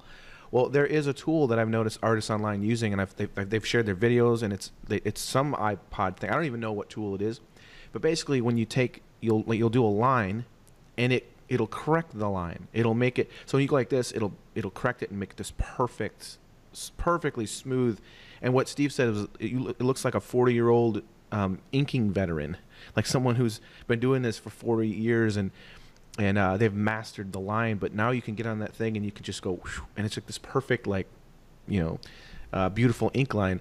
So yeah, I stay away from that kind of stuff. I don't personally approve of it. I don't like to have, the computer already, I like to think of it as just a tool, and I try not to abuse it, because I want my voice and my, like you were saying before, my story to come across as, hey, this is a Seiler piece. The computer didn't do this for him. And that's one of the things I hate the most. It doesn't happen as much now, but early on when I was getting started into digital stuff, I would have people, oh, that's digital. He just pushed some buttons or something. They didn't understand. It's like, no, I drew it, I painted it. Even at the Society of Illustrators, the first few pieces I got into the show were acrylic, and I was very proud of that. And then I don't remember what year it was, but I got a few digital pieces in, and I was so excited that I got a couple pieces in. I go to the show, and there was a few people there that were like, that's not art. And I'm like, what? And the thing that's changed is now when I go there, it's like most of the work is digital, printed out and everything. So things have changed quite a bit. It's a weird thing. It's an absolutely weird thing, and it has changed. I'll be curious to see what happens when we hang the first part of the annual next week, because so much of the work now is digital. Yeah. Yep. And I'm not sure if that's good or bad, actually, because let's go back. I want to ask you questions about two things. Okay, no problem. But let's go back to the thing about caricature. Let's just discuss caricature for a second. Yeah. As I've gotten older, whereas early influences tended to take caricature in a very exaggerated manner. Mm-hmm. I think of... I remember somebody who blew me away, Gerald Scarfe, and he's a British caricaturist and satirist. And I remember there was an article in Life magazine, and he had done these drawings of like the king and of the king and queen of England, and they were just actually the Duke and Duchess of Windsor, and along with a number of other portraits like Mick Jagger and shit like that, mm-hmm. and. They were brutal. They had been stretched to the limits where you could hardly understand what was going on, but you kind of got the and I said, that's really freaking cool. And I was much younger, many decades younger. And I thought that was so freaking cool. And now I find that I am far less inclined to want to stretch mm-hmm. to exaggerate. Yeah. I feel like what I'm shooting for now in caricature is to talk about the soul, the spirit, mm-hmm. the person, which I think I've always tried to do, but now more than ever, it seems like I want to, again, we're going back to, I want to tell the story. I want to tell a story here. And one of the fun things about, if there's enough time, if doing a story is to do, or let's say a number of portraits or caricatures, is to find out. I like to read, so the research always winds up on whether Google or you go out and get the book or you get to download the book, you just start doing the research. And if you have enough time, I think it so helps to almost like learn something about the person that you're drawing. Exactly. I mean, for me, when I was first starting out, it was all about exaggeration because, you know, I was learning about the art form and what it meant. And originally I thought that a caricature was exaggerating as much as possible while still maintaining a very strong likeness. And so in one way that was a very good almost schooling for me because it enabled my mind to be able to twist and it pushed myself in a creative way to look at the form and see how far can I draw, you know, George Bush or whatever while still looking like George Bush. You know, then I started growing up a little bit and started realizing that you know today my you know, I do like to exaggerate as much as possible for humor's sake, but also I find that if you do it the right amount, you really can capture the likeness way more than a portrait ever could. And what that is that there is, you know, my goal is to try to capture the essence and the feeling of the person, the character, and whether that's the way that they you know, their shoulders are, the way that they walk, the way they carry their weight, you know, and it's never about picking one feature. It's about the whole face and how it works. You know, if you do enough Google research, you always find that those tell photographs, the photographs that kind of seem to reveal something about the character. You know, just that gesture. Like you were even when you were talking before about the body language. You know, there are certain things that give you away, whether you know it or not. Oh yeah, exactly. And you know what? The one thing that I because I teach caricature, and one thing I always tell my students, like there's the majority of caricature artists around the world, a lot of people that listen to this, and a lot of friends of mine, there's a huge caricature convention that they do every year. It's a really great time. It's a lot of fun. But the whole purpose for their thing is how far and how much can I fuck someone's face up? And the more you can do that, the better you are, you know. And I don't really look at caricature that way at all anymore. I look at it more about it has to feel like the person immediately.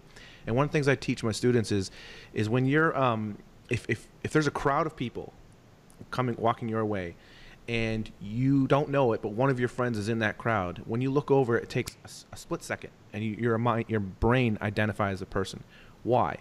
Not because of, you know, how big their nose is or something like that. It's there's a character there. There's a form that your brain immediately decodes, and oh, that's Joe. And so, what is it about that? And I think that our brain kind of remembers things in a slightly exaggerated way. I don't know if that's true or not, but that's the way that my mind works. Where when I think of someone like Tom Cruise or something like that, immediately I get an image in my mind. And that's the image that I try to capture when I caricature someone. That first impression of what I feel when I think about that person. It's a little different when you're drawing someone you've never seen before.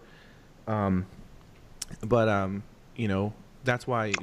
Well, doing business portraits or caricatures. Yeah. It's like, I don't know this person from Christ, you know. So yeah. You got to send me a lot of references and. So and that the thing I do too is I tend to like watch. If I can find the person on YouTube now, I'll try to find videos and just watch them walking around, just so I can say, oh, okay, like I notice that he does this sort of thing, or you know. That's funny. That's funny. That YouTube has actually become almost as much as Google a vehicle for reference. Yeah. Less for that great high resolution photograph than just feeling out the person. Yep. Yeah. No, it's awesome. I mean, that's when I get a job for you know, someone I have to paint, I'll just Google as many references as possible. I'll watch videos, and then I'll just do little doodles, just small little doodles that I don't even show the art director. I'm just trying to like get a feel for who the person is. Like I remember when Obama became president, my first few Obamas, I was like not getting it. Like there's like, you know, it's yeah, he's got big ears, but that's not his character. So what is it about him? And the interesting thing, once I finally realized there was something about his face and his eyes and just the relationship. Once I figured out in my mind what it was, I was like, okay, I got it now. I got it. And for me, what it was his face almost reminds me of a doe, you know, a female deer, but he's got like this long face with these big, you know, dark, you know, like wet eyes, and the ears come out. And there's something about the way that those expressions work together that I just like, okay, I'm seeing like, I got that that I don't know. Does that make sense? Like there's like this like character there. And I'm like, okay, now I get in the way his mouth would come down and the corner of his mouth, and I'm like, okay, you know. Right, and you were picking up on that, and I think for many of us, actually, I would have to say there are very few people that I can think of, let's say politicians, that that I got immediately. I'd say most of them. It took a couple of years. Yeah. To start putting them together, to start creating their persona in your drawing. Yeah. Well, I think Trump, though, I've been drawing Trump way before he was ever president. So for me, so have I. So easy. Like, it's like a toad. but not so. He's not as easy. If you draw the funny thing about caricaturing or any kind of portraiture, but let's just talk about caricaturing. You put the wrong emphasis somewhere, and Donald Trump suddenly becomes Charles Lawton, or Donald Trump suddenly becomes another person. It's really easy to go off course and create a different person. Yeah, that's true. You know what I do when I like a lot of times, and this is probably embarrassing, but I don't know if you've done this before, but like there's a lot of times when I'm drawing Trump for something, like while I'm sketching him out, I'm like, you don't even know, you know, and like I like try to get into the character a little bit, you know, and it helps, you know, it helps a little bit, and just like that, like, you know, sometimes I'll even listen to news clips and different things, just like hearing the voice and stuff can really, like, I start thinking about, okay, his, you know, his eyes and his expression, or when he's got like the angry face, you know, like if I can kind of sometimes in my mind hear the voice, like I'll add different things around the mouth or different things that maybe I wouldn't have put in there before. It's interesting because like this is a different age that we get to live in as caricature artists, where we have all this, you know, besides the fact that we have our cell phones are like a computer in our pocket where we can take pictures of things and get reference so quickly. We can Google things. We've got the YouTube. It's interesting, like, you know, when you think about the Rockwell days when he was going to paint a duck and he nails the duck's webbed feet to a board so it doesn't move away. Like, we've gone a lot further from that. Wait, did he actually do? He did that? Yeah. Yeah, For a live duck. Yeah, for a live duck. Yeah, I read his. I've got his book. My Life as an Illustrator, and at one point he had to paint a duck. My life is a sadist. Yeah, but he nailed it. He nailed because the webbing. There's no feeling in the webbing, so he nailed the duck's feet down to a piece of wood, and it couldn't move, so it was just stuck there all day, and he painted it. You know, now he can just go quickly with a digital camera to some place and shoot some references or Google that shit. But I mean, for me, it's like, again, when it comes to the caricature thing, it's all about the feeling. Like my goal is I want it to feel like the person, and that's what I love. One of my favorite things about your work is that you capture the feeling, but you know, and one thing that inspires me that I want to try to do more with my work is you always have such great movement in your work.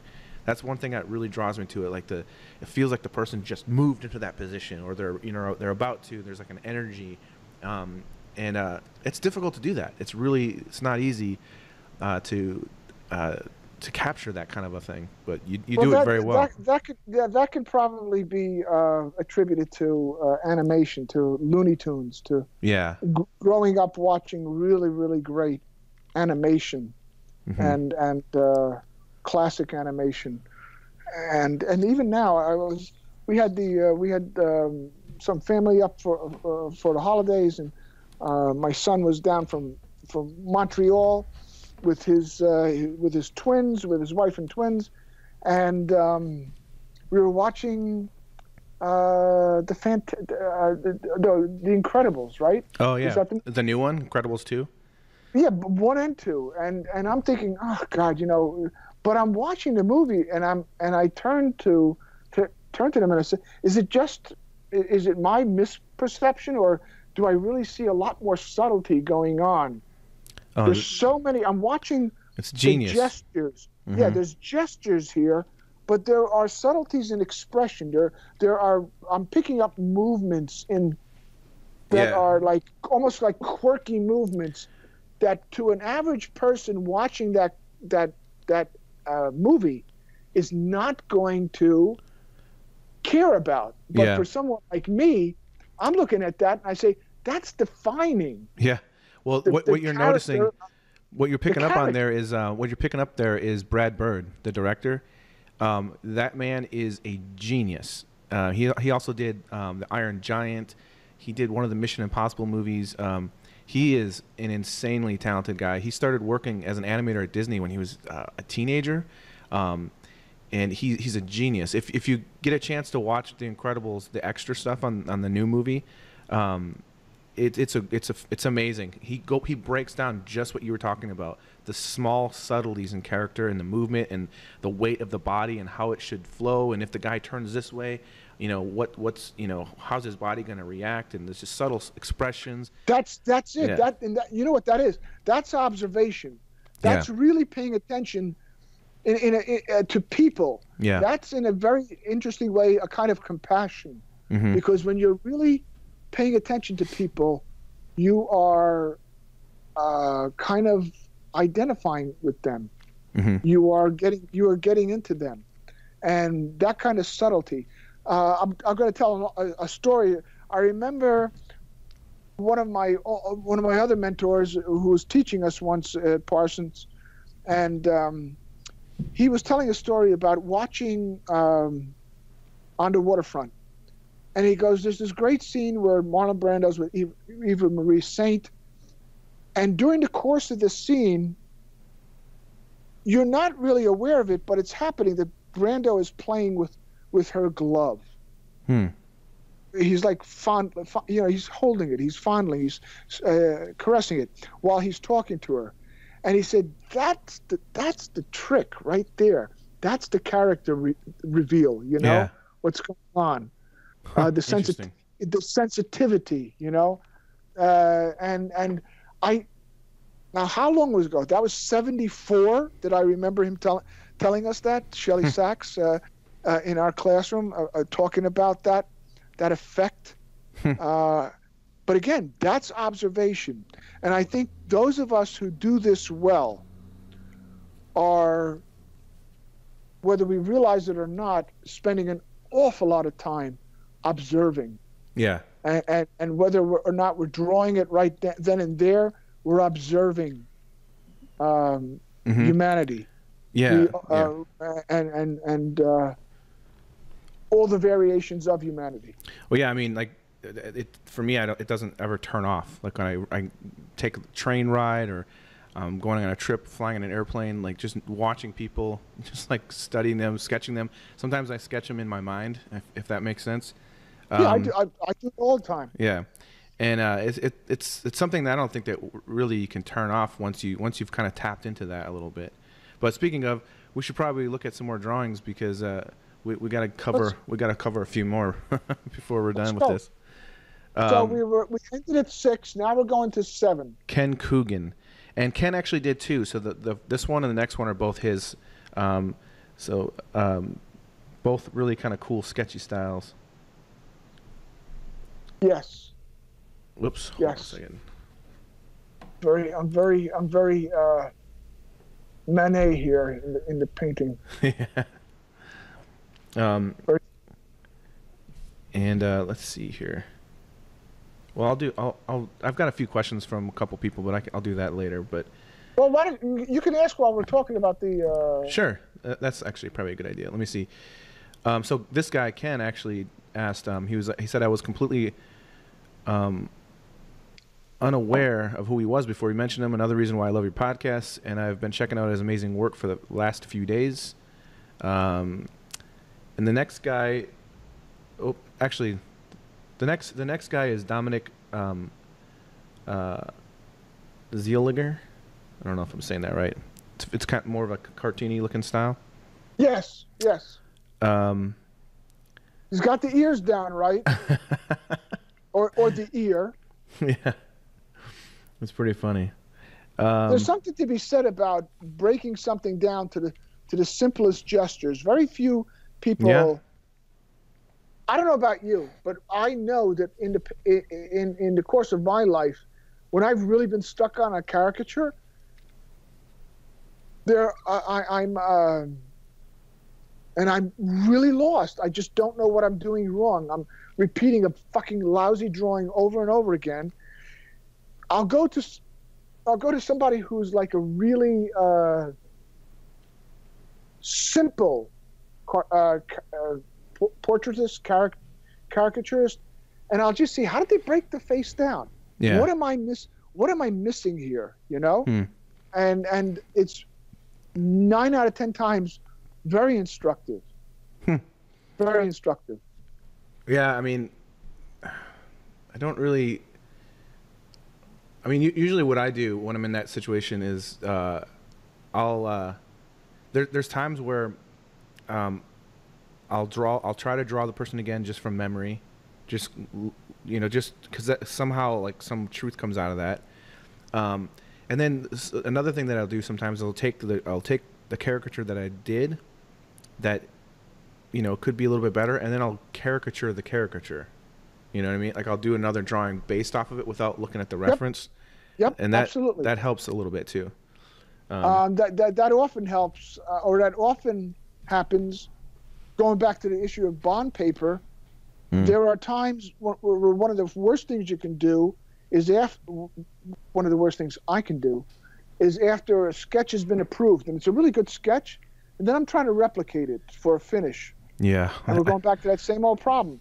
Yep. And you do like 10, 15 fails, and then you just got to throw everything away, and you can't look at anything that you've drawn before. And just since you've gone over this material so many times, edit in your own head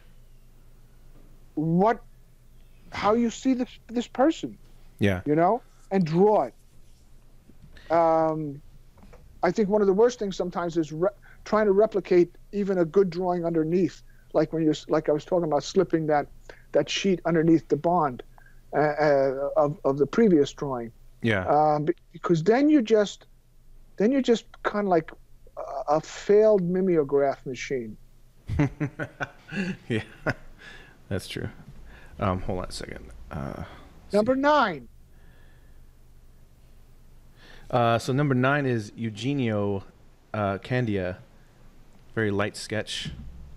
Nice sketch, though. Nice, fun drawing. Mm-hmm. Yeah, I think a lot of people were influenced too just by like your sketchy style, because I think a lot of these people, like a lot of these drawings, remind me a little bit of that. The next one is Joshua Toole, or Tooley, I don't know how to say his last name exactly, right? A little more straight laced. And he actually has a question. He's from Israel, and his question was, "What is a complete painting or a piece of art in your eyes?" Which that's kind of a hard question. What is a complete painting? Maybe he means how do you know when a painting is done? Well, you don't. You don't. You see that thing back there? Yeah. I've been dicking around with that for months now, and I let it go back in 2008, and I left it alone for up until about a few months ago, and I started repainting it. And I didn't have any of the reference. I lost it all somewhere in my hard drives. And but I did have a watercolor that I had done that I based it on. And then I kept, it's probably been about 15, 20 times where I said, okay, it's finished. And then I'd look at it the next day and I'd say, and suddenly, you start squeezing out the tubes and you're and you're messing around with a little more. So when is a painting done, or when is a piece of art complete? I think when it's an intuitive thing. It's like when it's talking to you, when it's telling a story. Again, we're going back to the story. When it's telling a story. Yeah. He's got, what I like about this one though is he's got my which I don't realize it when I'm sitting a lot of times for people taking pictures of me. You just stand still, and I do that kind of pursed lip thing. Yeah. And I'm not aware of it until I see the picture and I say, why'd you do that? But it's good. He caught that. Yeah. Let's do the next one. The next one is Samuel Thorsland. He's added some editorial comment here. I'm doing a selfie. I'm with my Australian Outback hat, my oil cap, and which I got on my honeymoon in 1999 up in Sausalito, and it's been like my good luck hat. I always take it on a mission, even if I'm not always wearing it.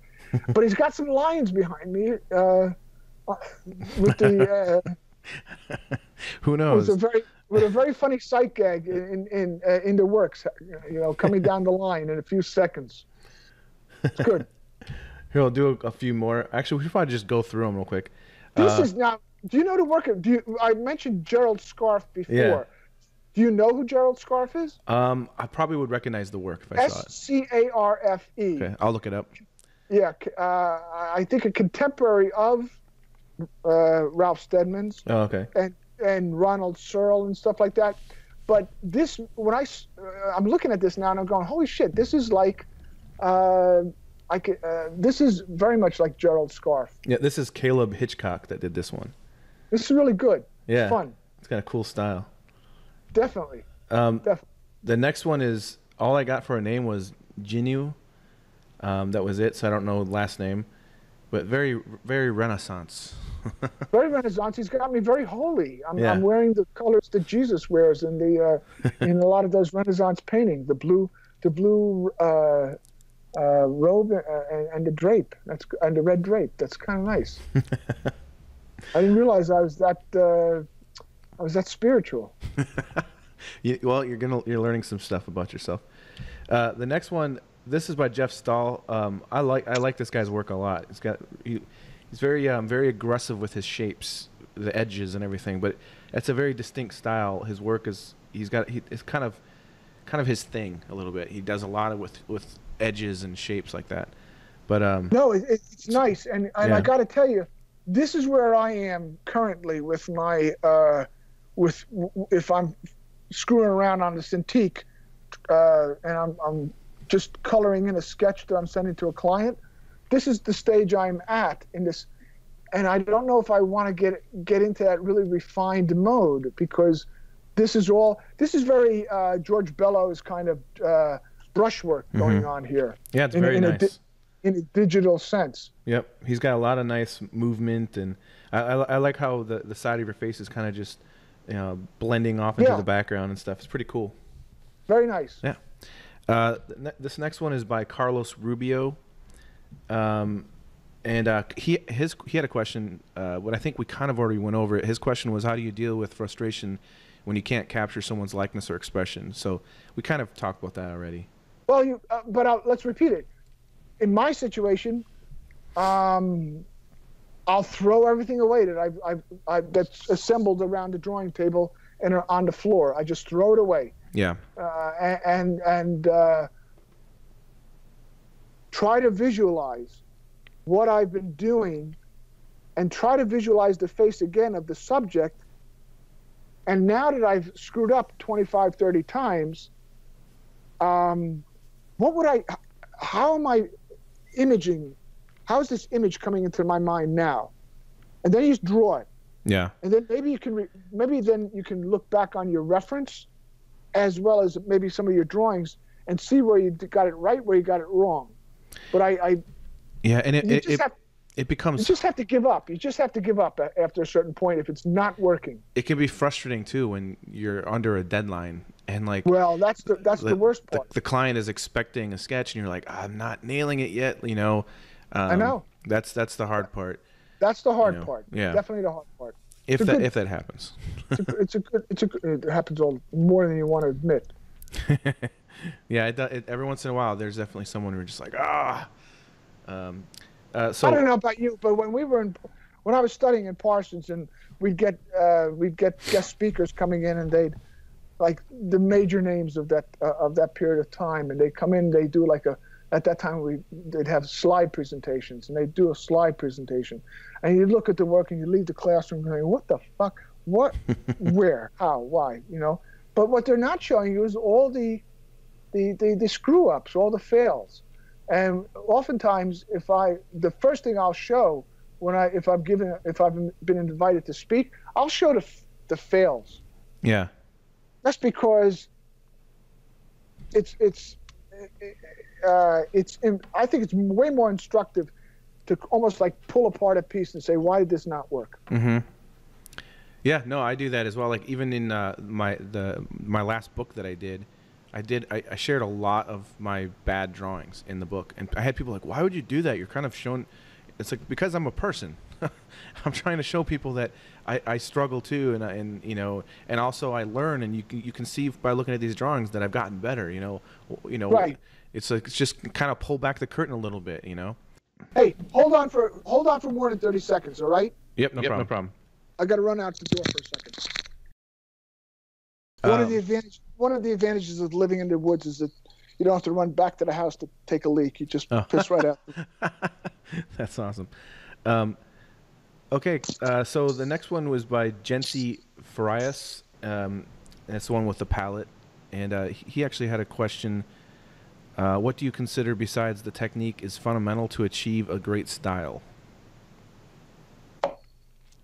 Point of view. Yeah. Point of view.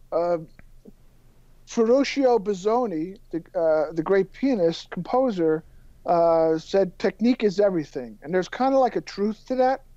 But the other part of where it fails, that idea, is that there's got to be a point of view. Mm-hmm. Yeah. There's got to be a connection with your subject matter. Yeah, and I also think, you know, I've been asked it all the time too. Like, how do you develop your style? And you know, at first it was about mimicking, like, you know, looking at artists that I really looked up to and trying to figure out like, how are they doing that? And then after a while, you just start developing your own voice and your own pattern, like the way that your hand moves a pencil around, the way that you see things, and the way that, you know, like my approach to how I lay down brushstrokes is going to be way different than how you lay down brushstrokes, and that's because I've done hundreds and hundreds and hundreds of paintings. You know, that's how, you know, you start to develop a look. You know, you got to do it.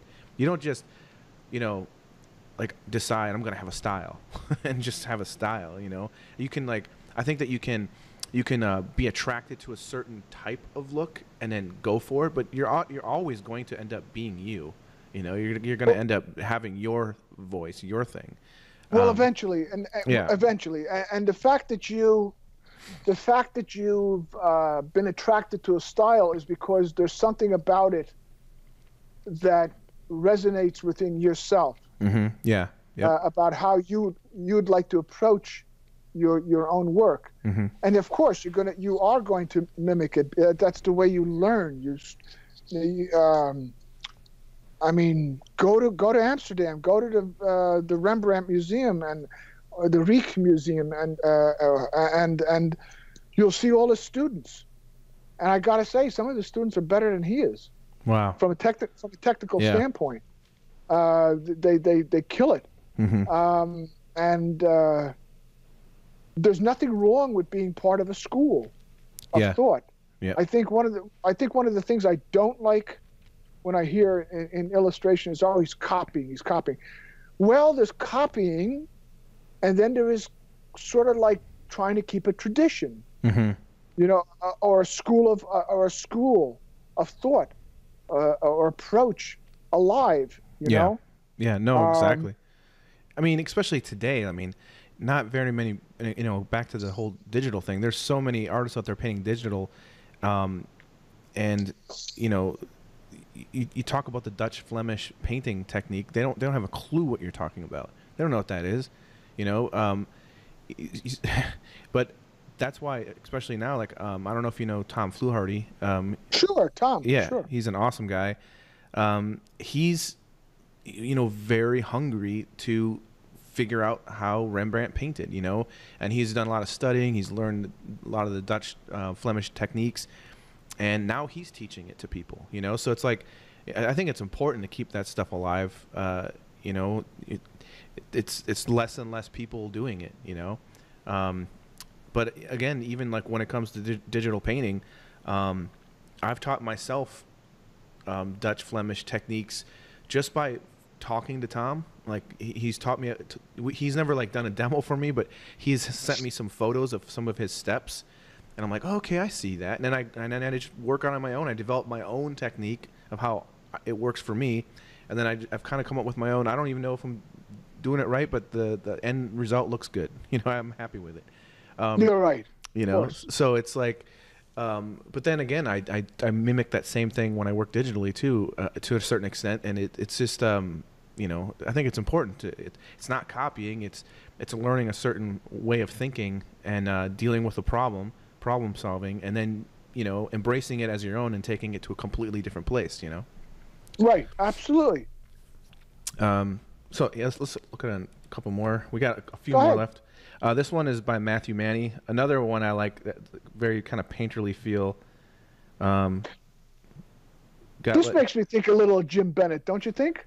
A little bit, yeah, especially with like the blurry kind of edges and yeah, stuff. that's the soft blurry edges. Yeah, it's fun. It's fun. Yeah, that's one thing I like about his work. He's always got that out of focus thing in certain areas. Yeah, because that's really how we see. Mm-hmm. Yeah, no, it's brilliant. You don't see everything in sharp focus. The next one is by Tomas Madasi. He's the one that asked if you had Hungarian relatives, because he's Hungarian. So, how do you spell his last name? Tomas. I said he spells it Madacsi. Madasi. Yeah. Okay. Yeah. Madasi. But yeah, that's pretty cool as well. I think that's also digital. 19 is by Yair Rivero. I'm probably saying his name wrong too. I'm so bad. I'm trying, guys. Rivero. Yeah, Rivero.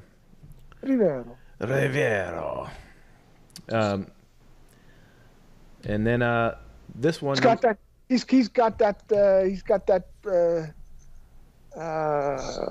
Rivero's caught that embarrassed, flummoxed attitude of mine. Well, either that or you're very gassy, and you don't want people to know. That was me. It happens around when you turn 65. Very gassy. There's this thing that starts happening every time I cough. I fart. All right. Thanks for sharing. No, I'm just saying that's just getting older. Yeah. So this next one, Alberto Santiago, he always does hilarious. I mean, there was one that he did. If you have a chance to watch the podcast I did with the musician Robert Ellis. Okay. He's an amazing musician. He's got a new record coming out. So I was in the green room before he played live, and we were talking about his record, and I don't think we ever laughed so hard. He did this drawing that's Alberto Santiago did of him sitting on a piano, or no, he's sitting on a turtle playing the piano, and the turtle has like a Ninja Turtle headband on, but it looks like a regular turtle. Right. But for some reason, the way he drew it just caught us off guard. So it's really a funny drawing. But every single time. Where does Mr. Santiago hail from? I don't know actually. Not everybody says where they're from, so I'll have to ask them. Oh, that's interesting. All Yeah, right. some people say, "Hey, I'm from Sweden" or wherever. So I've had a few like that, but yeah, every single episode so far, I think he's submitted to every single one, and every time it's like I interviewed a musician a week ago, Corey Chisel, and he's one of his record covers has him holding up a feather. So he did a cartoon of him holding a feather, and in the background there's a chicken running away. So that's pretty funny. Yeah, that's good. So this is the last one, and it's by Fernando Mendez. And this one came in just before we started, so last minute came in. All righty. So I love the site. I love the gag of a checkerboard or tic-tac-toe. You know, it's yeah, you're out there good. trying to do a plein air painting, and you're enjoying the elements of nature, but you're painting a tic-tac-toe board. Yes. Again. Yeah. Do you notice that there's a certain consistency in many of the caricatures here of an expression? Now I have to relook. I have to look at those pictures that I sent you, and just see how predictable I am as a. They're capturing that expression, yeah. Yes, they are. They're going for that I guess kind of bemused. Yeah. It's funny how people have certain reactions because, you know, you're a caricaturist and a portrait artist, so you know you're very familiar with all this. But I interviewed my friend Daniel Arriaga. He's a Pixar character designer, and it was funny because he was almost getting overwhelmed with some of the drawings. He's like, man, I'm not feeling very good about myself, and he kept like, they made me look ugly and all this stuff. But it was pretty funny. Did he say that during the performance, or rather during the yeah, during the thing, yeah. Or did he say that afterwards? No, during it, yeah. That's so funny. Yeah, but I was like, no, man, you just look funny. You're just funny looking. Accept it. Yeah. Don't all look like Paul Newman, you know. It's very few of us look like Paul Newman. Yeah, and he's actually a pretty handsome guy. You know, he's a good-looking dude. So it's, I thought the drawings were funny, but there's one last question, and it's have you already fulfilled your dreams as an illustrator, or are you still missing some to fulfill? And that's by Jair Riviero. Oh well, absolutely. I will always be on the in the quest of doing something that I'll be proud of after I check out of the scene. I think I was talking before that I'm still doing standard illustration, for like publications and such, and I still do a lot of the funny satirical work, pretty much so. But this other aspect of doing repertorially based artwork is the passion that I'm hoping will carry me, and I hope to eventually say, yeah, I think I just caught I hit a certain benchmark in my mind. I hit a certain George Bellows, or a certain Winslow Homer benchmark, or a certain Brody benchmark, or a certain Daumier or benchmark, something like that. If I'm not feeling like there's something else I've got to accomplish, then I'm in trouble. Yeah. I think I think the worst enemy to any of us is complacency, or a kind of repetitious complacency, that you've got it all figured out. Yeah. And predictable like that, you may be very successful, but you may be very unhappy inside. That's a really good, that's how I feel about that as well. I mean, I've mentioned this, I think, with maybe in Stevens, just like there's illustrators that I know who, I think they're very talented. Excuse me. They do amazing work, but I've noticed the style hasn't changed at all in like 30 years. You know, things haven't grown or pushed, and that kind of came on as like a light bulb to me years ago, where I want to, you know, because I've heard some illustrators tell me too, like you gotta stick with this style and you gotta be this exact thing because you don't want to confuse art directors, and you don't want to, you know, art directors need to know exactly what they're getting, and I totally understand that. You know, and they're going to know what they're getting. Do you really think that applies that much anymore? No. Back in the old days, I would say yes. Yeah, I mean, I think that it's important to have an established look. Whereas, as far as, you know, the art directors, they're going to know what they're going to get when they hire you to an extent. You know, like they know, okay, if I'm having him do portrait work, you know, we're kind of expecting this. If I have him do caricature work, we're sort of expecting this. But I also feel like it's really important to push yourself. Like every single illustration I get, portrait, caricature, it doesn't matter. I'm always trying to push myself further.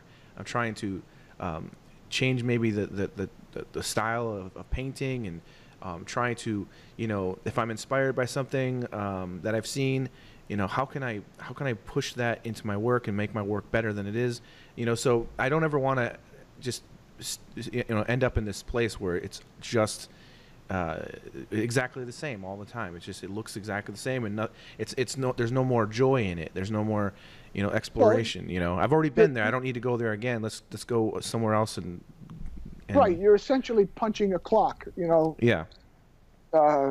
Doing your daily job. That's all. Yeah. At that point. Mm-hmm. So, which I'm telling you, if it's successful and you're making a boatload of money, might not be bad. Yeah. in one respect. Yeah. But I understand that totally. Yeah. Yeah. I mean, I think that, I mean, like my dad is 63, I think. And he 63 or 64. I can't remember exactly, but he is retired. He was an art teacher for many years, and he's a painter, and I mean, he doesn't have to be doing anything right now. He's retired. But he, like just last week, he did 5 paintings. You know, he does a lot of plein air studies and paintings, and he does well over 300 or more paintings a year. It's insane. It's crazy how many paintings he does. Big ones, small ones, does them in life. Sometimes he sets up still lifes in his studio, but he just never stops painting. And just in the last 2 years, I've noticed his painting technique and style growing and changing, and he's getting more expressive, and he's just punching up his color even more. And it's like, there's, you know, that to me, that's an example of what I want to do. You know, I don't want to, you know, I want to keep pushing. You know, I want to keep challenging, trying new palettes. You know, right. We are in a profession where you really don't retire from it. Yeah. You retire from it when you die. Exactly. But other than that, you're not. How do you get away with it? How do you get away from it? Mm-hmm. How do you what do you retire to then? You know? Yeah. If somebody's been working in a factory and or some other kind of job that they're finally retired from, and they go to, I don't know, people go to retirement villages, or they go on cruises or something, but that's what they're retiring to, because the follow-up after doing something in such a specific environment is that there is no follow-up. Yeah. However, what we do is that there's always a follow-up. There's perpetual follow-up. There is no what's the relax? What are we relaxing to? You know?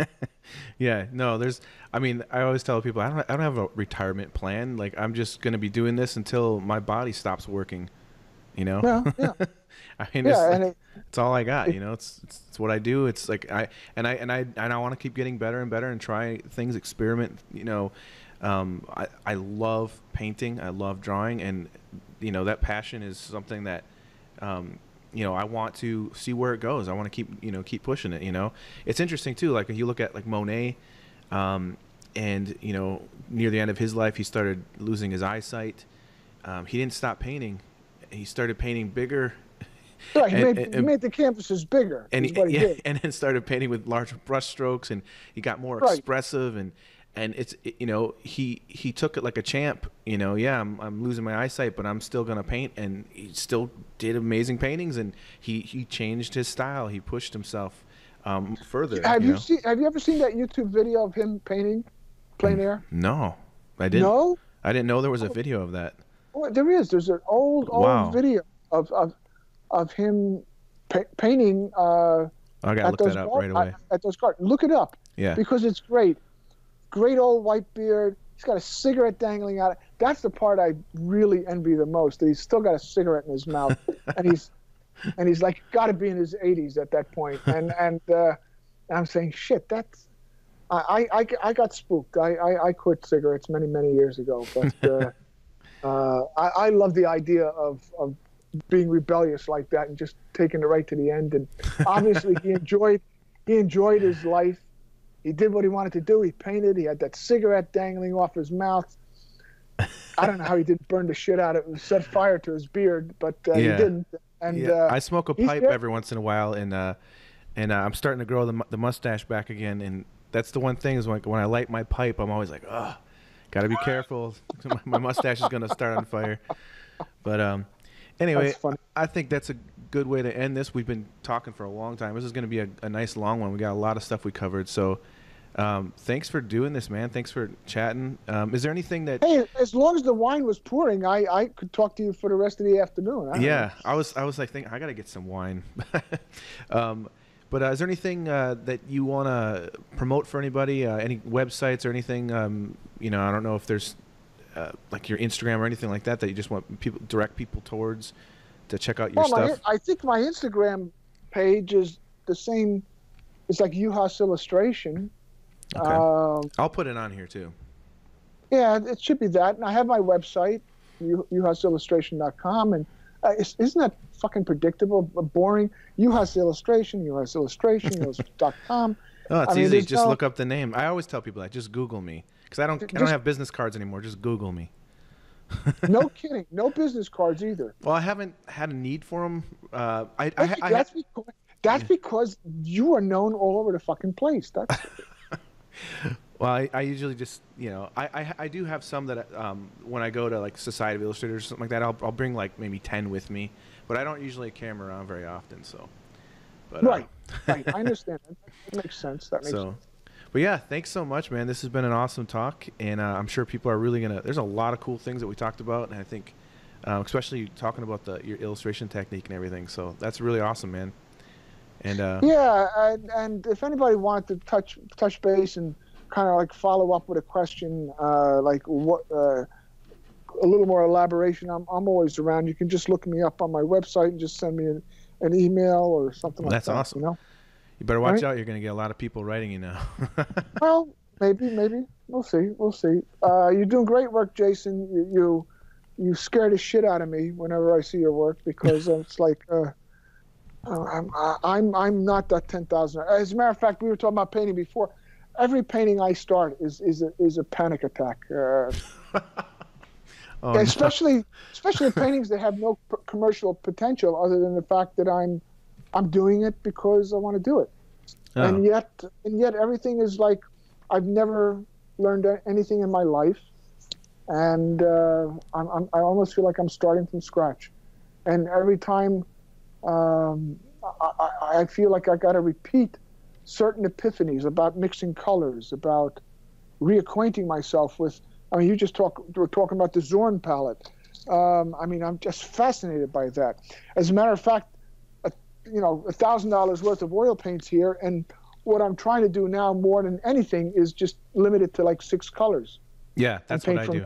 I prefer limited palette, mostly because it helps me focus on what I feel is the most important thing is values and color temperature, and like why use a green when I can make green with blue and yellow, and there's automatic harmony. I don't need to buy a tube of green. I don't need to buy a tube of violet. I can make, you know, and that's just something that I started doing years ago. And I think you should check out the Zorn palette. It's pretty cool. And there's, like I said, you can modify it. You can add different things to it if you want. But I find it really great for painting people. You know, yellow ochre is a great color for mixing, you know, like flesh tones and clothing and everything. Like yellow ochre is like one of my favorite colors to work with. So I've got to examine that more because it's funny, over the past few months I've been getting so far away from just like a palette full of all these different colors and just keeping it. You know who's great about that too is you know who Robert Hunt is? Yeah. Yep. Okay. Yeah. Robert. Amazing. What Robert can do with just 4 colors is humbling. Yeah. You know? No, I love his work. His work's awesome. He's definitely. Yeah. I want to have a chat with him sometime too. He's amazing. So I think that's it. I'm gonna end this. Thanks so much, Vic, for doing this. This was a pleasure and an honor. And thanks for inviting me on. It's great fun. Yeah, it's awesome. Thanks, man. We'll talk soon. Right. You take care. Be good.